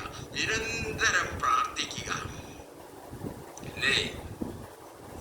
പഴയ നിയമത്തിലും പുതിയ നിയമത്തിലും വളരെ കഷ്ടം അനുഭവിക്കുന്ന വ്യക്തികൾ വളരെയുണ്ട്. എന്നാൽ അവരെല്ലാം വലിയ വിജയം നേടിയ വ്യക്തികളാണ്. അബ്രഹാം, യാക്കോബ്, യോസേഫ്, ദാവീദ്, ഇയ്യോബ്. പുതിയ നിയമത്തിലേക്ക് വരുമ്പോൾ പൗലോസ് ഉൾപ്പെടെ എല്ലാ അപ്പോസ്തലന്മാരും, അല്ലേ? കഷ്ടതകൾക്ക് വിശ്വാസിയെന്നോ അവിശ്വാസിയെന്നോ വ്യത്യാസമില്ല. എന്നാൽ വിശ്വാസികളുടെ വളരെ കഷ്ടതകൾക്കും മുഖാന്തരം ആകുന്നത് ആരാണ്? അവിശ്വാസികളുടെ പാപകരമായ ലോകത്തിന്റെ പ്രതിനിധിയാണ് പെനീന. നാം കാണുന്നു വിശ്വാസി ലോകത്തിന്റെ പ്രതിനിധിയായി ഹന്നയെയും നമുക്ക് അവിടെ കാണാം. പാപം നിറഞ്ഞ ദുഷ്ടലോകത്തിൽ ജീവിക്കുന്ന വിശ്വാസി ആത്മാവിലും മനസ്സിലും ദുഷ്ടതകൾ സഹിക്കുകയാണ്. കർത്തൃശിഷ്യരെ കഷ്ടപ്പെടുത്തുന്നതിൽ സാത്താനും അവന്റെ അനുയായികളും ആനന്ദിക്കുകയാണ്. എത്ര വലിയ ശുശ്രൂഷകനായാലും പ്രാർത്ഥനയില്ലാത്ത ദിവസങ്ങളിൽ സാത്താൻ അവരെ പീഡിപ്പിക്കും, ഉറപ്പാണ്. അവരുടെ വിശ്വാസത്തെ ദുർബലമാക്കാൻ അവൻ ഉപായത്തിൽ ലോക ഇമ്പങ്ങളുമായി എത്തും, പ്രലോഭിപ്പിക്കും.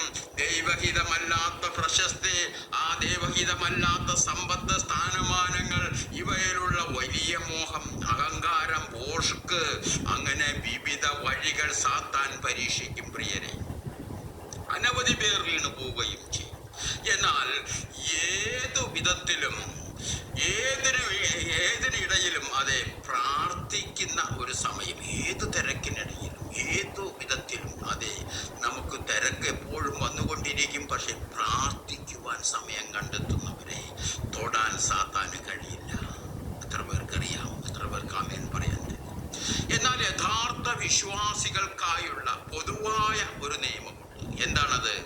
അവർ നീതി നിമിത്തം ഉപദ്രവിക്കപ്പെടുവാനും കഷ്ടമനുഭവിക്കുവാനുമായി വിളിക്കപ്പെട്ടിരിക്കുന്നവരാണ്. എന്ന് പറഞ്ഞാൽ കർത്താവ് അറിയാതെയുള്ള കഷ്ടമല്ല അവർ അനുഭവിക്കുന്നത്. കർത്താവിൻ്റെ അനുമതിയില്ലാതെ വീണ്ടും ജനിച്ച ദൈവജനത്തെ തൊടാൻ സാത്താന് കഴിയില്ല എന്ന് നാം മുൻപ് കണ്ടതാണ്. സാത്താൻ ഈ ലോകത്തിൻ്റെ ദൈവമാണ്, നമുക്കറിയാം. അതുകൊണ്ട് തന്നെ ലോകം നിയന്ത്രിക്കുന്നത് അവനാണ്. എന്നാൽ ദൈവജനം ഒഴിവുള്ളവരാണ് അവിടെ, അല്ലേ? അവർ സാത്താന്യ ഭരണത്തിന് കീഴിലോ നിയന്ത്രണത്തിന് കീഴിലോ അല്ല.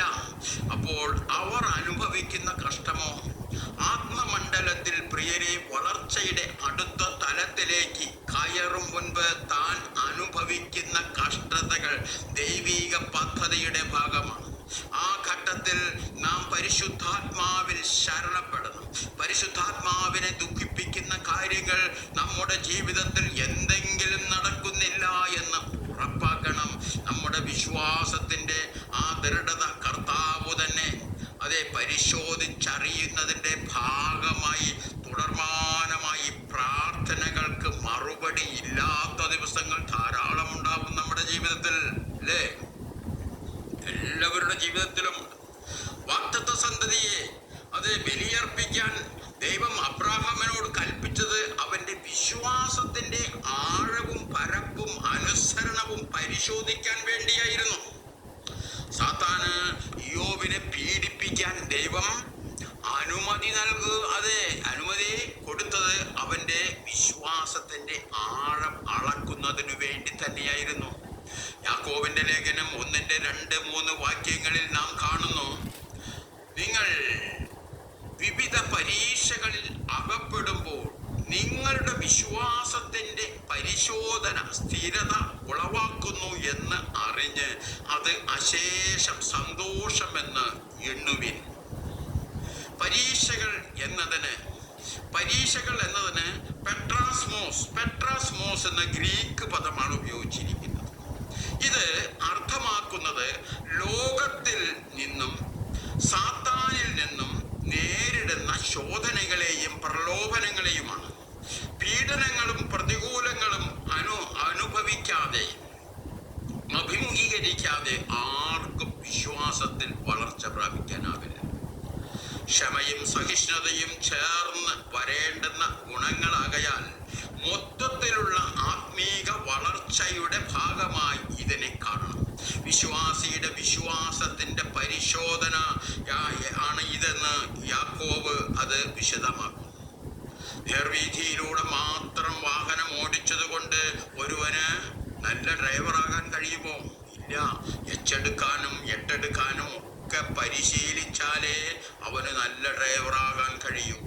അവണ്ണം നമ്മുടെ വിശ്വാസം എങ്ങനെയുള്ളത്, എത്രമാത്രം എന്നുറപ്പാക്കാതെ ദൈവത്തിന് നമ്മെ അടുത്ത തലത്തിലേക്ക്, അടുത്ത ലെവലിലേക്ക് അയക്കാനാവില്ല. ഓർക്കണമേ, സങ്കീർത്തനം 3-ാം വാക്യം പറയുന്നു, 138:3, സങ്കീർത്തനം 138:3 പറയുന്നു, ഞാൻ വിളിച്ചപേക്ഷിച്ച നാളിൽ എനിക്ക് ഉത്തരമരുളി, എൻ്റെ ഉള്ളിൽ ബലം നൽകി എന്നെ ധൈര്യപ്പെടുത്തി ഇരിക്കുന്നു. ആമേൻ, ഹല്ലേലൂയ.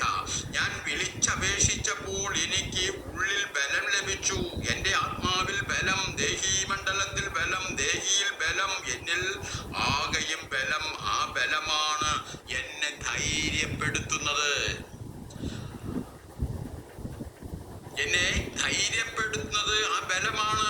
എന്നെ യഥാസ്ഥാനപ്പെടുത്തുന്നത് ആ ബലമാണ്. പ്രിയരെ, പ്രാർത്ഥന ആത്മീക ഭോജനമാണ്, ആത്മാവിന് നൽകുന്ന ഭക്ഷണമാണത്. പ്രാർത്ഥനയില്ലാത്തവൻ ബലഹീനനാണ്. പ്രാർത്ഥനയില്ലാതെ ഒരുവനും ക്രിസ്ത്യാനിറ്റിയിൽ നിലനിൽക്കാനാവില്ല. ക്രിസ്തീയ ജീവിതം എന്നാൽ ശക്തിയുടെ ജീവിതമാണ്. ക്രിസ്തീയ ജീവിതം എന്നാൽ പോരാട്ടത്തിന്റെ ജീവിതമാണ്. ശക്തിയില്ലാതെ ശത്രുവായ സാത്താനോട് പോരാടാൻ കഴിയുമോ നമുക്ക്? ഒരിക്കലുമില്ല. ആത്മാവിൽ ശക്തിയില്ലാത്തവർ ആരാണ്? ജഡികരാണ്. 2 കൊരിന്തോസ് 10:3 പൗലോസ് പറഞ്ഞു, ഞങ്ങൾ ജഡത്തിൽ സഞ്ചരിക്കുന്നവരെങ്കിലും ജഡപ്രകാരം പോരാടുന്നില്ല. ഞങ്ങളുടെ പോരിന്റെ ആയുധങ്ങളോ ജഡികങ്ങളല്ല, കോട്ടകളെ ഇടിക്കുവാൻ ദൈവസന്നിധിയിൽ ശക്തിയുള്ളവ തന്നെ. ആമേൻ, ഹല്ലേലൂയ. പൈശാചിക കോട്ടകളെ ഇടിക്കുവാൻ ശക്തിയുള്ള പോരിന്റെ ആയുധങ്ങൾ ഇല്ലാത്തവൻ ആത്മീകനല്ല പ്രിയരെ, ക്രിസ്ത്യാനിയുമല്ല. അവൻ നാമം കൊണ്ട് മാത്രം ക്രിസ്ത്യാനിയായി ക്രിസ്തുമതത്തിന്റെ അനുയായികളായി നടക്കുന്നവരാണ്. ക്രിസ്തുവിനെ അറിയാത്ത ക്രിസ്ത്യാനികൾ. അവർ പ്രാർത്ഥിക്കുകയല്ല, പ്രാർത്ഥന ചൊല്ലുകയാണ്. അല്ലേ? പ്രാർത്ഥിക്കുകയല്ല, പ്രാർത്ഥന ചൊല്ലുകയാണ്. എന്ന് പറഞ്ഞാൽ അച്ചടിച്ചു വെച്ചിട്ടുള്ള അക്ഷരങ്ങൾ നോക്കി വായിക്കുന്നു. പെയിന്റ് അടിച്ചു വെച്ചിട്ടുള്ള ബിംബങ്ങളുടെ മുമ്പിൽ നിന്ന് കൊന്തയുരുട്ടിയുള്ള ചൊല്ലല്. ചത്തുകെട്ടുപോയ പുണ്യാളന്മാരെയും ആളത്തികളെയും അത് വിളിച്ച് ഞങ്ങൾക്ക് വേണ്ടി അപേക്ഷിക്കണമേ, ഞങ്ങൾക്ക് വേണ്ടി അപേക്ഷിക്കണമേ, ഞങ്ങൾക്ക് വേണ്ടി അപേക്ഷിക്കണമേ. ജീവിച്ചിരിക്കുന്ന ആരെങ്കിലും ആണെങ്കിൽ പോലും തരക്കേടില്ല. ചത്തുകെട്ടുപോയവരാണ് അവർക്ക് വേണ്ടി അപേക്ഷിക്കേണ്ടത്. എന്തൊരു വിരോധാഭാസം, എന്തൊരു മൗഢ്യം! തിരുവെഴുത്തുകൾ അറിയാത്തത് കൊണ്ട് തെറ്റിപ്പോകുന്നത് കണ്ടു. പ്രാർത്ഥനയും പ്രാർത്ഥനയുടെ ശക്തിയും അറിഞ്ഞുകൂടാത്തവരെ കൈകാര്യം ചെയ്യുവാൻ സാത്താന് എത്ര എളുപ്പമാണെന്നറിയാമോ? സകല മതവിഭാഗത്തിലും പെട്ട മുഴുവൻ ആളുകളും എന്ന് പറയുമ്പോൾ ആകമാന ലോക ജനസംഖ്യയുടെ 99.9 വരും. ഇട്ട് പറയാം, സകല മതവിഭാഗത്തിലും പെട്ട ജനങ്ങളുടെ കണക്ക് നോക്കിയാൽ എല്ലാം കൂടെ എല്ലാ മതവിഭാഗത്തിലും പെട്ടവരെ എണ്ണിയാൽ അവർ ആകമാന ലോക ജനസംഖ്യയുടെ 99.9 വരും. എന്ന് പറഞ്ഞാൽ ആത്മനാഥനായ യേശുക്രിസ്തുവിനെ ആത്മാവിലും സത്യത്തിലും ആരാധിക്കുന്ന ന്യൂനപക്ഷം ഒഴികെ സമ്പൂർണ്ണ ജനതയും വിവിധ രീതികളിൽ ആരാധിക്കുന്നവർ തന്നെയാണ്. എന്നാൽ എല്ലാ ആരാധനയും വാങ്ങി വെക്കുന്നത് ഒരുവൻ തന്നെയാണ്. ആരാണത്? ഈ ലോകത്തിന്റെ ദേവൻ, ഈ ലോകത്തിന്റെ പ്രഭുവായ പിശാച്, കള്ള പിശാച്. എന്നാൽ ആരാധിക്കുന്ന വിവിധ മതസ്ഥർ, അതേ ക്രിസ്തു മതത്തിലായിക്കോട്ടെ, ഹിന്ദു മതത്തിലായിക്കോട്ടെ, ഇസ്ലാം മതത്തിലായിക്കോട്ടെ, ബുദ്ധമതത്തിലോ ജൈന മതത്തിലോ ഏതു മതവിഭാഗങ്ങളും ആയിക്കൊള്ളട്ടെ, അവർ അറിയുന്നില്ല. തങ്ങൾ പിശാചിനെയാണ് ആരാധിക്കുന്നതെന്ന് അവർ അറിയുന്നില്ല. ആരാധനാ കൊതിയനായ സാത്താൻ വ്യാജമാർഗത്തിലൂടെ ജനത്തിന്റെ ആരാധനകൾ തട്ടിയെടുക്കുന്നു. എല്ലാ ആരാധനയ്ക്കും യോഗ്യനായ ദൈവത്തെ അറിഞ്ഞുള്ള ആരാധനയാണ് ആത്മാവിലും സത്യത്തിലുമുള്ള ആരാധന. ആരെയും കുറ്റപ്പെടുത്താനോ താഴ്ത്തിക്കെട്ടുവാനോ പറയുകയല്ല ചെയ്യുന്നത്. എനിക്കതിനുള്ള യോഗ്യതയുമില്ല. കാരണം ഏറെക്കാലം ബിംബങ്ങളെയും വിഗ്രഹങ്ങളെയും ആരാധിച്ചും നമസ്കരിച്ചും പോന്നവനാണ് ഞാൻ. പ്രിയരെ, ഭക്തന്റെ ശ്രദ്ധയോടെയുള്ള പ്രാർത്ഥന സ്ഥിതിഗതികൾ മാറ്റും, അവസ്ഥകൾ മാറ്റും. കർത്താവായ യേശുക്രിസ്തു ഗത്സമനയിൽ അതിശ്രദ്ധയോടെ പ്രാർത്ഥിച്ചപ്പോൾ അവിടെ പെട്ടെന്ന് സാഹചര്യങ്ങൾ മാറി, സ്ഥിതിഗതികൾ വ്യത്യാസം വന്നു അല്ലേ? ലൂക്കോസ് സുവിശേഷം 22:43 പറയുന്നു, അവനെ ശക്തിപ്പെടുത്തുവാൻ സ്വർഗത്തിൽ നിന്നൊരു ദൂതൻ പ്രത്യക്ഷനായി. ആമേൻ, ഹല്ലേലൂയ.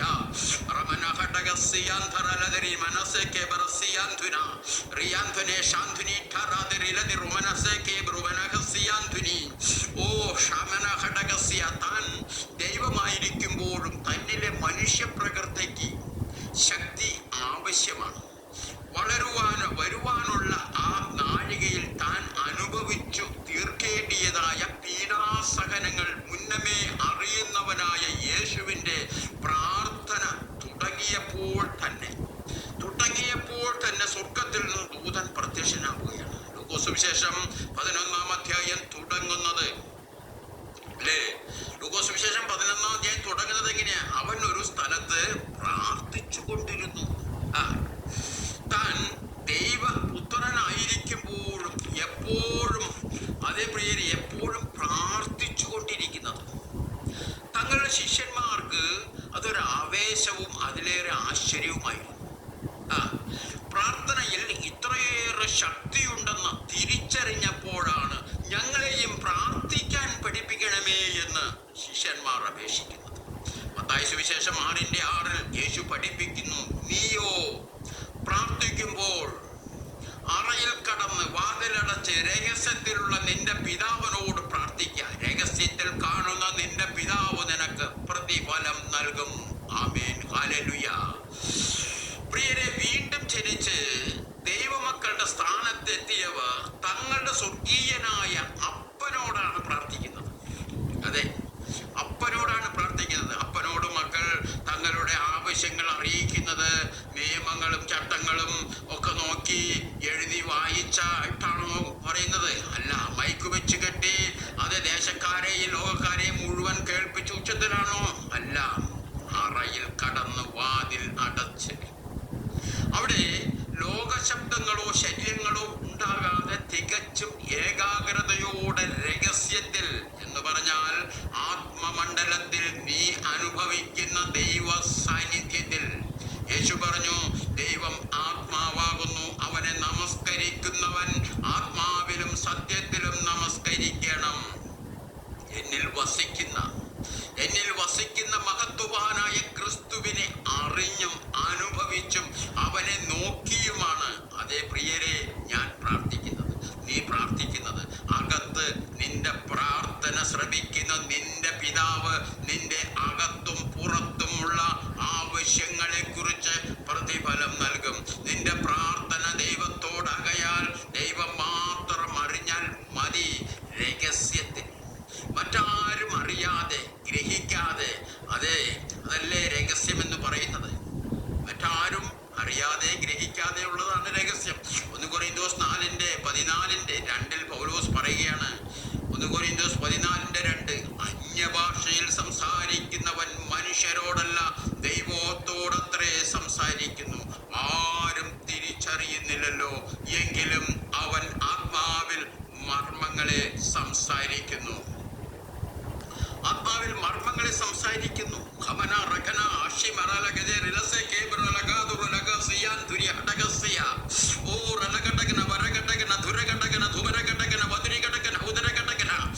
അതെ പ്രിയപ്പെട്ടവരെ, കേൾക്കുന്ന ബാഹ്യശക്തികൾക്ക് ആർക്കും അത് തിരിച്ചറിയുന്നില്ല.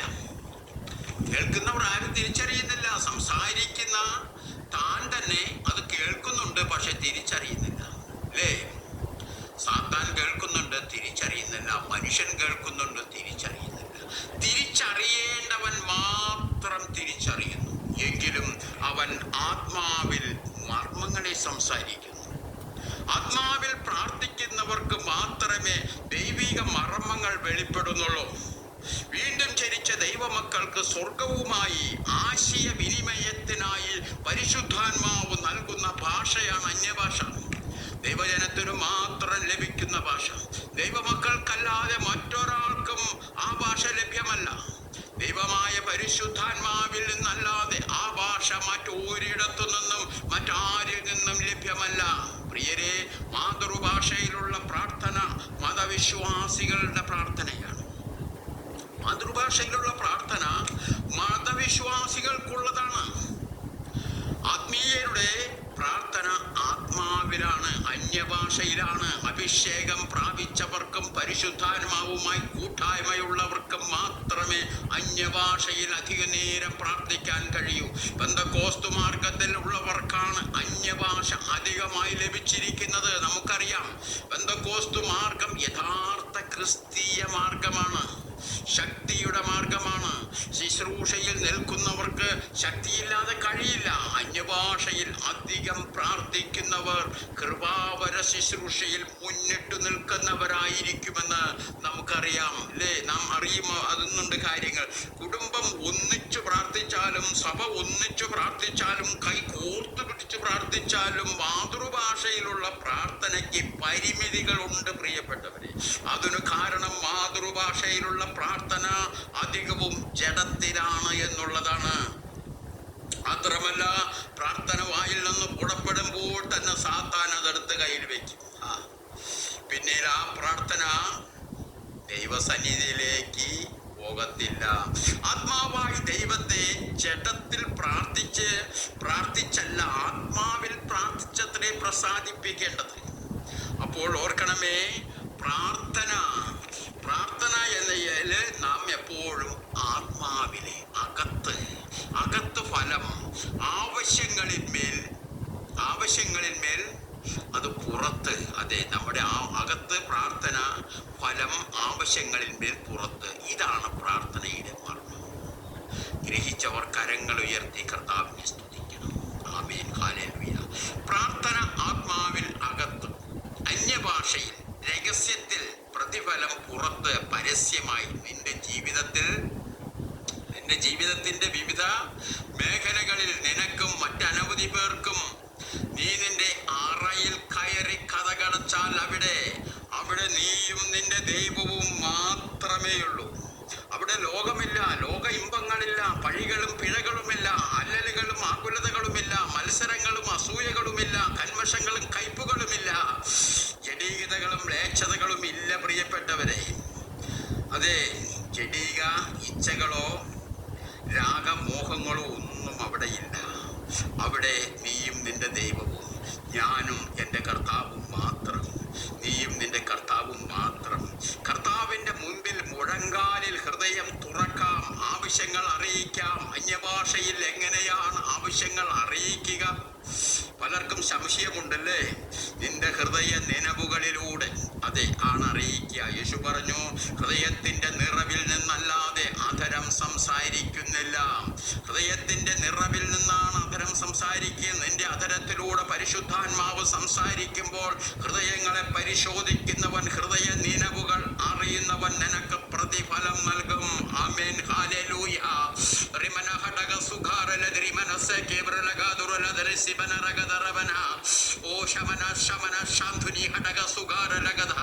ഒന്ന് കൊരിന്തോസ് 14:18 പൗലോസ് പറയുക, നിങ്ങൾ എല്ലാവരിലും അധികം ഞാൻ അന്യഭാഷയിൽ, അപ്പോൾ സഭകളിൽ പ്രസംഗിക്കുന്നത് ഒഴികെയുള്ള മുഴുവൻ സമയവും താൻ അന്യഭാഷയിൽ തന്നെയാണെന്നല്ലേ അതിന്റെ അർത്ഥം? മനസ്സിലാക്കുക. വെളിപ്പാടുകളുടെ ആധിക്യമുള്ള അപ്പസ്തോലനായി താൻ മാറാൻ കാരണം തൻ്റെ അന്യഭാഷയിലുള്ള അധികമായ പ്രാർത്ഥന തന്നെയാണ്. അത് അദ്ദേഹം രേഖപ്പെടുത്തിയിട്ടുമുണ്ട്. എന്താണത്? ഏതു നേരത്തും ആത്മാവിൽ പ്രാർത്ഥിച്ചും അതിനായി ജാഗരിച്ചും. ആമേൻ, ഹല്ലേലൂയ.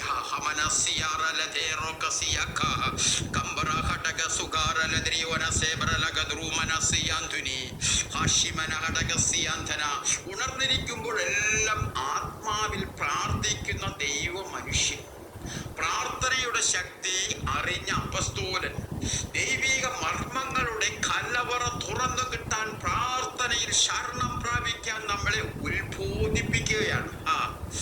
ലൂക്കോസ് 11:9 യേശു പറഞ്ഞു, യാചിക്കുവിൻ എന്നാൽ നിങ്ങൾക്ക് കിട്ടും, അന്വേഷിക്കുവിൻ എന്നാൽ നിങ്ങൾ കണ്ടെത്തും, മുട്ടുവിൻ എന്നാൽ നിങ്ങൾക്ക് തുറക്കും.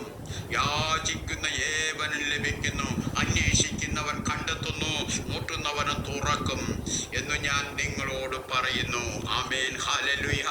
കർത്താവ് നൽകിയിരിക്കുന്ന ഈ ഈ വാഗ്ദത്വം ഓരോ വിശ്വാസിക്കും തൻ്റെ ആത്മീക ജീവിതത്തിൽ വലിയ പ്രചോദനമാകേണ്ടതാണ്. പ്രാർത്ഥനയ്ക്ക് പ്രതിഫലമുണ്ട്. പ്രാർത്ഥനയിൽ മടുത്തു പോകുന്നവരാണ് ഏറെ പേരും ഇല്ലേ? എന്നാൽ മടുത്തു പോകാത്തവരെ അവിടുന്ന് കർത്താവ് പ്രശംസിക്കുകയാണ്. വർത്തമാനകാല ആ ക്രിയാപദങ്ങളാണ് അവിടെ ഉപയോഗിച്ചിരിക്കുന്നത്. ശ്രദ്ധിച്ചോ? യാചിക്കുവിൻ, അന്വേഷിക്കുവിൻ, മുട്ടുവിൻ. തുടർമാനമായ ക്രിയയായ അത് ആ ഒരു പ്രക്രിയ അത് തുടർന്നു കൊണ്ടിരിക്കണം ഇല്ലേ? തുറന്നുകൊണ്ടിരിക്കുകയാണ്. മുട്ടുവിൻ, തുടർമാനമായി മുട്ടിക്കൊണ്ടിരിക്കണം. പ്രിയപ്പെട്ടവരെ, നമുക്ക് നൽകിയിരിക്കുന്നത് തുടർമാനമായ ആ ആവശ്യം, തുടർമാനമായ ആ മുട്ടൽ, ആ ചോദ്യം, ആ ആവശ്യം തിരുവചന നിബന്ധന പ്രകാരം അഥവാ ദൈവഹിത പ്രകാരം പ്രാർത്ഥിക്കുമ്പോൾ ദൈവം ആ പ്രാർത്ഥന കേൾക്കുകയും ഉത്തരം നൽകുകയും ചെയ്യും എന്നത് ദൈവമായ കർത്താവിൽ നിന്ന് തന്നെ ഉള്ള ഒരു ഉറപ്പ് നമുക്ക് ലഭിച്ചിട്ടുണ്ട് അല്ലേ? അതിനുശേഷം ഭൂമിയിലെ മാനുഷിക പിതാവിൻ്റെ മക്കളുമായിട്ടുള്ള ഇടപെടലുകളെ താരതമ്യം ചെയ്യുകയാണ്. മാനുഷിക പിതാവ് പാപസ്വഭാവമുള്ളവനാകയാൽ പാപപ്രകൃതിയുള്ള ആ പ്രവൃത്തിയാവ് സ്വാഭാവികമായും അവൻ്റേത്. പക്ഷേ സ്വന്തം മക്കളുടെ കാര്യം വരുമ്പോൾ അങ്ങനെയല്ല. 13-ാം വാക്യം പറയുന്നു, അങ്ങനെയെങ്കിൽ തന്നോട് യാചിക്കുന്നവർക്ക് സ്വർഗസ്ഥനായ പിതാവ് പരിശുദ്ധാത്മാവിനെ എത്ര അധികമായി നൽകും. മത്തായി സുവിശേഷത്തിൽ ഇതേ കാര്യം ഇതേപോലെ തന്നെ വിവരിക്കുന്നു. എന്നാൽ 7:11 സ്വർഗസ്ഥനായ നിങ്ങളുടെ പിതാവ് തന്നോട് യാചിക്കുന്നവർക്ക് നന്മ എത്ര അധികം എന്ന് ചേർത്തിരിക്കുന്നു. എന്ന് പറഞ്ഞാൽ പ്രാർത്ഥിക്കുന്ന തൻ്റെ ഭക്തന്മാർക്ക് സ്വർഗം നൽകുന്ന വലിയ നന്മയാണ് ദൈവമായ പരിശുദ്ധാത്മാവ് എന്നാൽ നമുക്കറിയാം ദൈവത്തിൻ്റെ പകരപ്പെട്ട അവസ്ഥയാണ്. പ്രിയപ്പെട്ടവരെ, മാനുഷിക പിതാവ് തൻ്റെ മക്കൾക്ക് തൻ്റെ പരിമിതിയായ ആ സോഴ്സിൽ നിന്നുകൊണ്ട് പരിമിതമായി നൽകുമ്പോൾ സ്വർഗീയനായ പിതാവ് തന്നോട് യാചിക്കുന്നവർക്ക് തന്നെ പകർന്നു നൽകുകയാണ്. എന്ന് പറഞ്ഞാൽ പ്രാർത്ഥിക്കുന്നവർക്ക് ഒരിക്കലും നിരാശപ്പെടേണ്ടി വരില്ല. താൻ ചോദിച്ചതിലും നനച്ചതിലും അത്യന്തപരമായി തന്നെ അവന് ലഭിക്കും അല്ലേ? ഇത് പ്രാർത്ഥിക്കുന്നവർക്കായുള്ള കർത്താവായ യേശു ക്രിസ്തുവിൻ്റെ വാഗ്ദത്തം. എന്നാൽ മടുത്തു പോകരുത്. മറുപടി താമസിക്കുമ്പോൾ മടുത്തു മാറിപ്പോകരുത്. മുട്ടിക്കൊണ്ടിരിക്കണം. തുറക്കുന്നത് വരെ മുട്ടിക്കൊണ്ടിരിക്കണം. ഇനി തുറക്കാൻ ആ തുറക്കൽ അനിശ്ചിതമായി നീണ്ടുപോവുകയാണെങ്കിൽ എന്ത് ചെയ്യും? പ്രാർത്ഥനയിൽ നാം ആവശ്യപ്പെട്ടത് നമുക്ക് ഉതകുന്നതല്ല, നമ്മുടെ നന്മയ്ക്ക് ഉതകുന്നതല്ല, നമുക്ക് ആവശ്യമുള്ളതല്ല എന്ന് തന്നെ മനസ്സിലാക്കണം. കാരണം എല്ലാ സത്യത്തിലും ശക്തിയിലും സ്നേഹത്തിലും സമാധാനത്തിലും സന്തോഷത്തിലും നമ്മെ വഴി നടത്തുന്ന പരിശുദ്ധാത്മാവിനെയാണ് നമുക്ക് നൽകിയിരിക്കുന്നത്. രക്ഷിക്കപ്പെട്ട അവസരത്തിൽ വീണ്ടും ജനനത്തോടെ നമ്മുടെ അവകാശത്തിൻ്റെ അച്ചാരമായ മുദ്ര നമ്മുടെ ഹൃദയങ്ങളിൽ പതിപ്പിക്കപ്പെട്ടു. എന്നാൽ ബാക്കിയുള്ള പരിശുദ്ധ ആത്മാവിൻ്റെ പൂർണ്ണതയ്ക്ക് വേണ്ടി, അഭിഷേകത്തിനു വേണ്ടി നാം പ്രാർത്ഥിക്കണം. അതാണ് യേശു ഇവിടെ അർത്ഥമാക്കുന്നത്. മനുഷ്യ ജീവിതത്തിൽ ലഭിക്കാവുന്നതിൽ വെച്ച് ഏറ്റവും വലിയ നന്മയായ പരിശുദ്ധാത്മാ അഭിഷേകത്തിനു വേണ്ടിയാണ് ഓരോ ക്രിസ്തു അനുയായിയും പ്രാർത്ഥിക്കേണ്ടത്. ആമേൻ, ഹല്ലേലൂയ. പ്രിയരെ, പെന്തക്കോസ്തു മാർഗത്തിന്റെ ആരംഭം പ്രാർത്ഥനയിൽ നിന്നാണ്. എത്ര പേർക്കറിയാം? പെന്തക്കോസ്തു മാർഗത്തിന്റെ ആരംഭം പ്രാർത്ഥനയിൽ നിന്നാണ്. മുഴങ്കാലിൽ നിന്നുള്ള പ്രാർത്ഥനയിൽ നിന്നാണ്. 10 നാൾ നീണ്ടു നിന്ന പ്രാർത്ഥന. മാളികമുറിയിൽ 120 പേരുടെ കൂട്ടം അല്ലേ? 120 പേരുടെ കൂട്ടം, നിരന്തരമായ പ്രാർത്ഥന, ഒരു മനപ്പെട്ടുള്ള പ്രാർത്ഥന. എന്തിനു വേണ്ടിയാണ് അവർ പ്രാർത്ഥിച്ചത്? പിതാവിന്റെ വാഗ്ദത്തമായ പരിശുദ്ധാത്മാവിനു വേണ്ടി, യേശു മുഖാന്തരം വരുവാനുള്ള പരിശുദ്ധാത്മാവിനു വേണ്ടി, ഉയരത്തിൽ നിന്നുള്ള ശക്തിക്കു വേണ്ടി, ആ അപ്പോൾ ആദ്യ പെന്തക്കോസ്ത് സഭ ഏതാണ്? മാളിക മുറിയിൽ ഉണ്ടായിരുന്ന 120 പേരുടെ സഭ, അതാണ് ആദ്യ സഭ. അവര് ആരെല്ലാം ആയിരുന്നു? 120 പേർ. എല്ലാവരുടെയും പേരുകൾ ലഭ്യമല്ല, അല്ലേ? അപ്പോസ്തലപ്രവൃത്തി 1-ാം അധ്യായം 13-14 വാക്യങ്ങളിൽ പറയുന്നു, പത്രോസ് മുതൽ അപ്പസ്തോലന്മാരായ യേശുവിന്റെ ശിഷ്യന്മാര്, അമ്മ മറിയയും അവൾ പെറ്റ മറ്റു മക്കളായ യേശുവിന്റെ സഹോദരന്മാർ ഉൾപ്പെടുന്ന സഭ ഒരു മനസ്സോടെ പ്രാർത്ഥനയായി, പ്രാർത്ഥനാ നിരതരായപ്പോൾ 10-ാം നാൾ പെന്തക്കോസ്ത് ദിനത്തിൽ ശിഷ്യന്മാർ യേശുവിൽ നിന്ന് കേട്ട വാഗ്ദത്തം നിവർത്തിയാക്കിക്കൊണ്ട് പരിശുദ്ധാത്മാവ് അവരുടെ മേൽ ഇറങ്ങി വന്നു. ആമേൻ, ഹല്ലേലൂയ. കരങ്ങൾ ഉയർത്തി കർത്താവിനെ സ്തുതിച്ചാട്ടെ. പെട്ടെന്ന് കൊടിയ കാറ്റടിക്കുന്നത് പോലെ ആകാശത്തു നിന്ന് മുഴക്കം, അഗ്നിജ്വാല പോലെ പിളർന്നിരിക്കുന്ന നാവുകൾ, ആർത്തലച്ചു പെയ്യുന്ന ആത്മമാരി പോലെ അന്യഭാഷ. എല്ലാവരും പരിശുദ്ധാത്മാവ് നിറഞ്ഞവരായി. ഉയരത്തിൽ നിന്നുള്ള ശക്തി അവർ ഇരുന്നിരുന്ന വീട് മുഴുവനും നിറച്ചു. ഹാ ഹോളി സ്പിരിറ്റ് മൈ ജീസസ്, ഹാ ഹോളി സ്പിരിറ്റ് മൈ ജീസസ്. ഹമനസിയാറഖാന ഹടകസേകെ ബരലഗ ദ്രുമനഹസിയാന്തുനി റിയാന്തുനി ശാന്തരലദർമന ഹടക സുഖലരലഗെ ദരിലബ ഹലബരലഗസിയാന്തുനി. പെന്തക്കോസ്ത് മാർഗത്തിന്റെ ഉത്ഭവം പ്രാർത്ഥനയോടെയാണ്, ശക്തിയോടെയാണ്. അതിന്റെ വളർച്ചയും വ്യാപനവും പ്രാർത്ഥനയിലൂടെയാണ്, അല്ലേ? പ്രാർത്ഥനയുടെ ശക്തിയിലൂടെയാണ്, വചനത്തിലൂടെയാണ് ആയിരുന്നത്. നാം ഓർക്കണമേ, ഇന്നും അതിൻ്റെ പ്രയാണം പ്രാർത്ഥനയിലൂടെയാണ്, ശക്തിയിലൂടെയാണ്, വചനത്തിലൂടെയാണ്. സഭ എടുക്കപ്പെടുന്നത് വരെ, കർത്താവായ യേശു ക്രിസ്തുവിൽ ചേർക്കപ്പെടുന്നത് വരെ ആ ശക്തിയിൽ, വചനത്തിൽ ഊന്നി നിന്നുകൊണ്ടുള്ള പ്രാർത്ഥന തുടരുക തന്നെ ചെയ്യും, തുടരണം. അപ്പോൾ പ്രാർത്ഥനയിൽ നമുക്ക് മാതൃകയായ വ്യക്തി ആരായിരുന്നു? സാക്ഷാൽ സത്യദൈവമായ യേശു ക്രിസ്തു, ദൈവപുത്രനായ യേശു ക്രിസ്തു.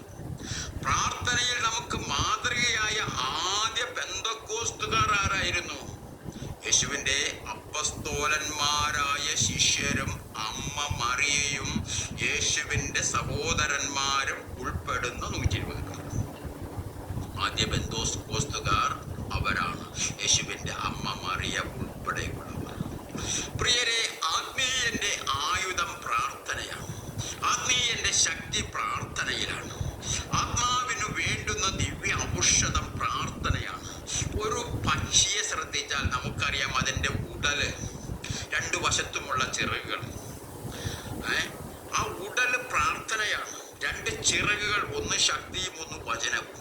ഈ മൂന്നുമില്ലാതെ പക്ഷി ഇല്ല, പക്ഷിക്ക് പറക്കാനാവില്ല, അല്ലേ? ഈ മൂന്നുമില്ലാതെ ക്രിസ്തീയ ജീവിതവും സാധ്യമല്ല പ്രിയരെ, സാധ്യമല്ല. പെന്തക്കോസ്ത് മാർഗവും സാധ്യമല്ല. പ്രധാന പ്രാർത്ഥന ആ അത്യുന്നത സിംഹാസനത്തെ ചലിപ്പിക്കും. ഓർക്കണമേ, പ്രാർത്ഥന അത്യുന്നത സിംഹാസനത്തെ ചലിപ്പിക്കും. ആത്മനേത്രങ്ങളെ അത് പ്രകാശിപ്പിക്കും. സ്വർഗത്തെ തുറക്കും. അദൃശ്യനായ ദൈവത്തെ ദൃശ്യനാക്കും. അനേകായിരം കാതം ദൂരത്തായിരിക്കുന്ന സ്വർഗത്തെ അടുത്ത് ഉറ്റുനോക്കിയാൽ കാണാവും വിധം അടുത്ത് കൊണ്ടുവരും. അതേ ആദികാല വിശുദ്ധനായ സ്തെഫാനോസ്, രക്തസാക്ഷി, മരണത്തിനു തൊട്ടു മുൻപ് പരിശുദ്ധാത്മാവ് നിറഞ്ഞവനായി സ്വർഗത്തിലേക്ക് ഉറ്റുനോക്കി ദൈവമഹത്വവും ദൈവത്തിന്റെ വലതുഭാഗത്തു യേശു നിൽക്കുന്നതും കണ്ടു. Holy Spirit, Lord Jesus, Lord Jesus, ആമേൻ, ഹല്ലേലൂയ. ഇതാ സ്വർഗം തുറന്നിരിക്കുന്നതും മനുഷ്യപുത്രൻ ദൈവത്തിന്റെ വലതുഭാഗത്തു നിൽക്കുന്നതും ഞാൻ കാണുന്നു. ഇതാ ഞാൻ കാണുന്നു ദൈവത്തിന്റെ വലതുഭാഗത്തിരിക്കുന്നവരായ യേശു. ഇതാ തന്റെ ആദ്യ രക്തസാക്ഷിയെ സ്വാഗതം ചെയ്യാനായി, സ്വീകരിക്കുവാനായി ദൈവത്തിന്റെ വലതുഭാഗത്ത് എഴുന്നേറ്റു നിൽക്കുന്നു. ഹോളി സ്പിരിറ്റ് മൈ ജീസസ്, ശമന ഹടക സുഗാരില ദ്രുമനഹസിയന്തുനി ഹംബന ഹടകസിയന്തന ഹഷിമന ഗദരില സേകേബ്രലഗ ദുരുമനസിയന്തന. മത്തായി സുവിശേഷം 10:32 യേശു പറഞ്ഞു, മനുഷ്യരുടെ മുമ്പിൽ എന്നെ ഞാനും ഏറ്റുപറയും. ഇതാ പിതാവിന്റെ മുൻപിൽ എഴുന്നേറ്റു നിന്ന് തന്റെ ഭക്തനെ ഏറ്റുപറയുന്ന യേശു. തന്റെ ഭക്തനെ ഏറ്റുപറയുന്ന യേശു. സ്തെഫാനോസ് ജനത്തിനു മുൻപിൽ വചനപ്രകാരം യേശു ദൈവപുത്രൻ എന്ന് ഏറ്റുപറഞ്ഞു അല്ലേ? ഏറ്റുപറഞ്ഞ വ്യക്തിയാണ് സ്തെഫാനോസ്. യേശുവിന് വേണ്ടി അവൻ ശക്തമായി വാദിച്ചു. പ്രതിഫലമായി ഇപ്പോഴിതാ യേശു സ്തെഫാനോസിനെ സ്വർഗത്തിലേക്ക് സ്വീകരിക്കുകയും തൻ്റെ പിതാവിൻ്റെ മുൻപിൽ ഏറ്റുപറയുകയും ചെയ്യുന്നു. പ്രിയരെ, യേശു കർത്താവിൻ്റെ മുൻപിൽ മുഴങ്കാലിൽ പ്രാർത്ഥിക്കുകയും ജനത്തിനു മുൻപിൽ അവിടുത്തെ ഏറ്റുപറയുകയും വിശ്വസ്തമായി ക്രിസ്തീയ ജീവിതം നയിക്കുകയും ചെയ്യുന്ന ഏവരെയും ഇഹലോകവാസത്തിനു ശേഷം സ്വർഗത്തിലേക്ക് യേശു കർത്താവ് എഴുന്നേറ്റു നിന്ന് സ്വീകരിക്കുകയും പിതാവിന്റെ മുൻപിൽ ഏറ്റുപറയുകയും ചെയ്യും. ആമേൻ, ഹല്ലേലൂയ. ഒറ്റ വചനം കൂടെ വായിച്ച് നമുക്ക് അവസാനിപ്പിക്കാം. ലൂക്കോസ് സുവിശേഷം 3:21. ലൂക്കോസ് സുവിശേഷം 3:21. ജനം എല്ലാം സ്നാനം ഏൽക്കയിൽ യേശുവും സ്നാനം ഏറ്റു. പ്രാർത്ഥിക്കുമ്പോൾ സ്വർഗം തുറന്നു. ആമേൻ, ഹല്ലേലൂയ. 22. പരിശുദ്ധാത്മാവ് ദേഹരൂപത്തിൽ പ്രാവ് എന്ന പോലെ അവന്റെ മേൽ ഇറങ്ങി വന്നു. നീ എന്റെ പ്രിയപുത്രൻ, നിന്നിൽ ഞാൻ പ്രസാദിച്ചിരിക്കുന്നു എന്ന് സ്വർഗത്തിൽ നിന്ന് ഒരു ശബ്ദവും ഉണ്ടായി. ആമേൻ, ഹല്ലേലൂയ. യേശു സ്നാനമേറ്റു പ്രാർത്ഥിക്കുമ്പോൾ എന്തെന്തു കാര്യങ്ങൾ സംഭവിക്കുന്നു എന്ന് ഏറ്റവും ചുരുക്കമായി പറയട്ടെ. 1. സ്വർഗം തുറന്നു. പ്രാർത്ഥനയിൽ സ്വർഗം തുറക്കും പ്രിയപ്പെട്ടവരെ. 2. പ്രാർത്ഥനയിൽ പരിശുദ്ധാത്മാവ് പ്രാർത്ഥിക്കുന്നവരുടെ മേൽ ഇറങ്ങി വരും. വീണ്ടും ജനിച്ച വിശുദ്ധ ജീവിതം നയിക്കുന്ന ഒരുവന്റെ ഉള്ളിൽ പരിശുദ്ധാത്മ സാന്നിധ്യമുണ്ട്, എല്ലാവർക്കും അറിയാം. എന്നാൽ പ്രാർത്ഥനയിൽ ഉള്ളിൽ മാത്രമല്ല, അതേ പരിശുദ്ധാത്മാവ് മേൽ വരുന്ന അനുഭവവും ഉണ്ടാകും. 3. അത്യുന്നത സിംഹാസനത്തിൽ നിന്ന് പ്രസാദവും സാക്ഷ്യവും ഉണ്ടാകും. ഇവൻ എന്റെ പ്രിയപുത്രൻ, ഇവങ്കൽ ഞാൻ പ്രസാദിച്ചിരിക്കുന്നു. തുറന്ന സ്വർഗത്തിൽ നിന്ന് ദൈവ ശബ്ദമുണ്ടാകും. 4-ാമത്തെ കാര്യം, തുറന്ന സ്വർഗത്തിൽ നിന്ന് ദൈവ ശബ്ദമുണ്ടാകും. അതെ, എന്ന് പറഞ്ഞാൽ പ്രാർത്ഥിക്കുന്നവന്റെ മുൻപിൽ ദൈവിക ത്രിത്വത്തിലെ മൂന്നാളത്വങ്ങളും പിതാവ്, പുത്രൻ, പരിശുദ്ധാത്മാവ് അവർ സന്നിഹിതരാകും. മറന്നു പോകരുത് പ്രിയരെ. നമ്മുടെ ആരാധനായ കർത്താവിന്റെ പ്രാർത്ഥനാ ജീവിതം പുതിയ നിയമത്തിലെ, പ്രത്യേകിച്ച് ലൂക്കോസ് വിശേഷത്തിലെ മുഖ്യമായ ഒരു വിഷയമാണ്. ഇവിടെ തന്റെ പരസ്യ ശുശ്രൂഷയുടെ ആരംഭത്തിലുള്ള പ്രാർത്ഥനയാണ് നാം വായിച്ചത്. വലിയ പുരുഷാരം തന്നെ അനുഗമിച്ചപ്പോഴും സകല ദേശങ്ങളിലും താൻ പ്രസിദ്ധനായപ്പോഴും അവൻ പ്രാർത്ഥിച്ചു. 12 ശിഷ്യന്മാരെ തെരഞ്ഞെടുക്കുവാനായി രാത്രി മുഴുവൻ അവൻ പ്രാർത്ഥിച്ചു. ഫിലിപ്പിന്റെ കൈസരിയിൽ അവൻ പ്രാർത്ഥിച്ചു. മറരൂപമലയിൽ അവൻ പ്രാർത്ഥിച്ചു. തന്റെ ശിഷ്യന്മാരുടെ സാന്നിധ്യത്തിൽ അവൻ പ്രാർത്ഥിച്ചു. പിന്നീട് ശിഷ്യന്മാരെ പ്രാർത്ഥിക്കാൻ പഠിപ്പിച്ചു. പിന്മാറ്റക്കാരനായ പത്രോസിനു വേണ്ടി അവൻ പ്രാർത്ഥിച്ചു. ഗത്സമനത്തോട്ടത്തിൽ അവൻ പ്രാർത്ഥിച്ചു. പ്രാർത്ഥന, വീണ്ടും പ്രാർത്ഥന. പ്രിയരെ, ദൈവപുത്രനായ യേശുവിന് ഇത്രത്തോളം പ്രാർത്ഥന ആവശ്യമായിരുന്നു എങ്കിൽ ഇപ്പോഴും ജഡത്തിൽ വസിക്കുന്നവരായ നമുക്ക് എത്ര അധികം വേണം. പ്രാർത്ഥിക്കാതെ പോയ ദിനരാത്രങ്ങളെ ഓർത്ത് നമുക്ക് അനുതപിക്കാം. പ്രാർത്ഥനാക്കുറവ് മൂലം ജീവിതത്തിൽ സംഭവിച്ചു പോയ പിഴവുകളെ ഓർത്ത് നമുക്ക് അനുതപിക്കാം. അനുതാപത്തിന്റെ ആഴങ്ങളിൽ മാനസാന്തരത്തിന്റെ നാളുകൾ പ്രാർത്ഥനയുടെ നാളുകളായി മാറട്ടെ. യേശുവിന്റെ നാമത്തിൽ അനുഗ്രഹിക്കപ്പെടട്ടെ. ആമേൻ. ഹമന ഹടക സുഖാരലദ്രി നസേകെ ബ്രസിയാന്തിനി ഹടക സിയാലറ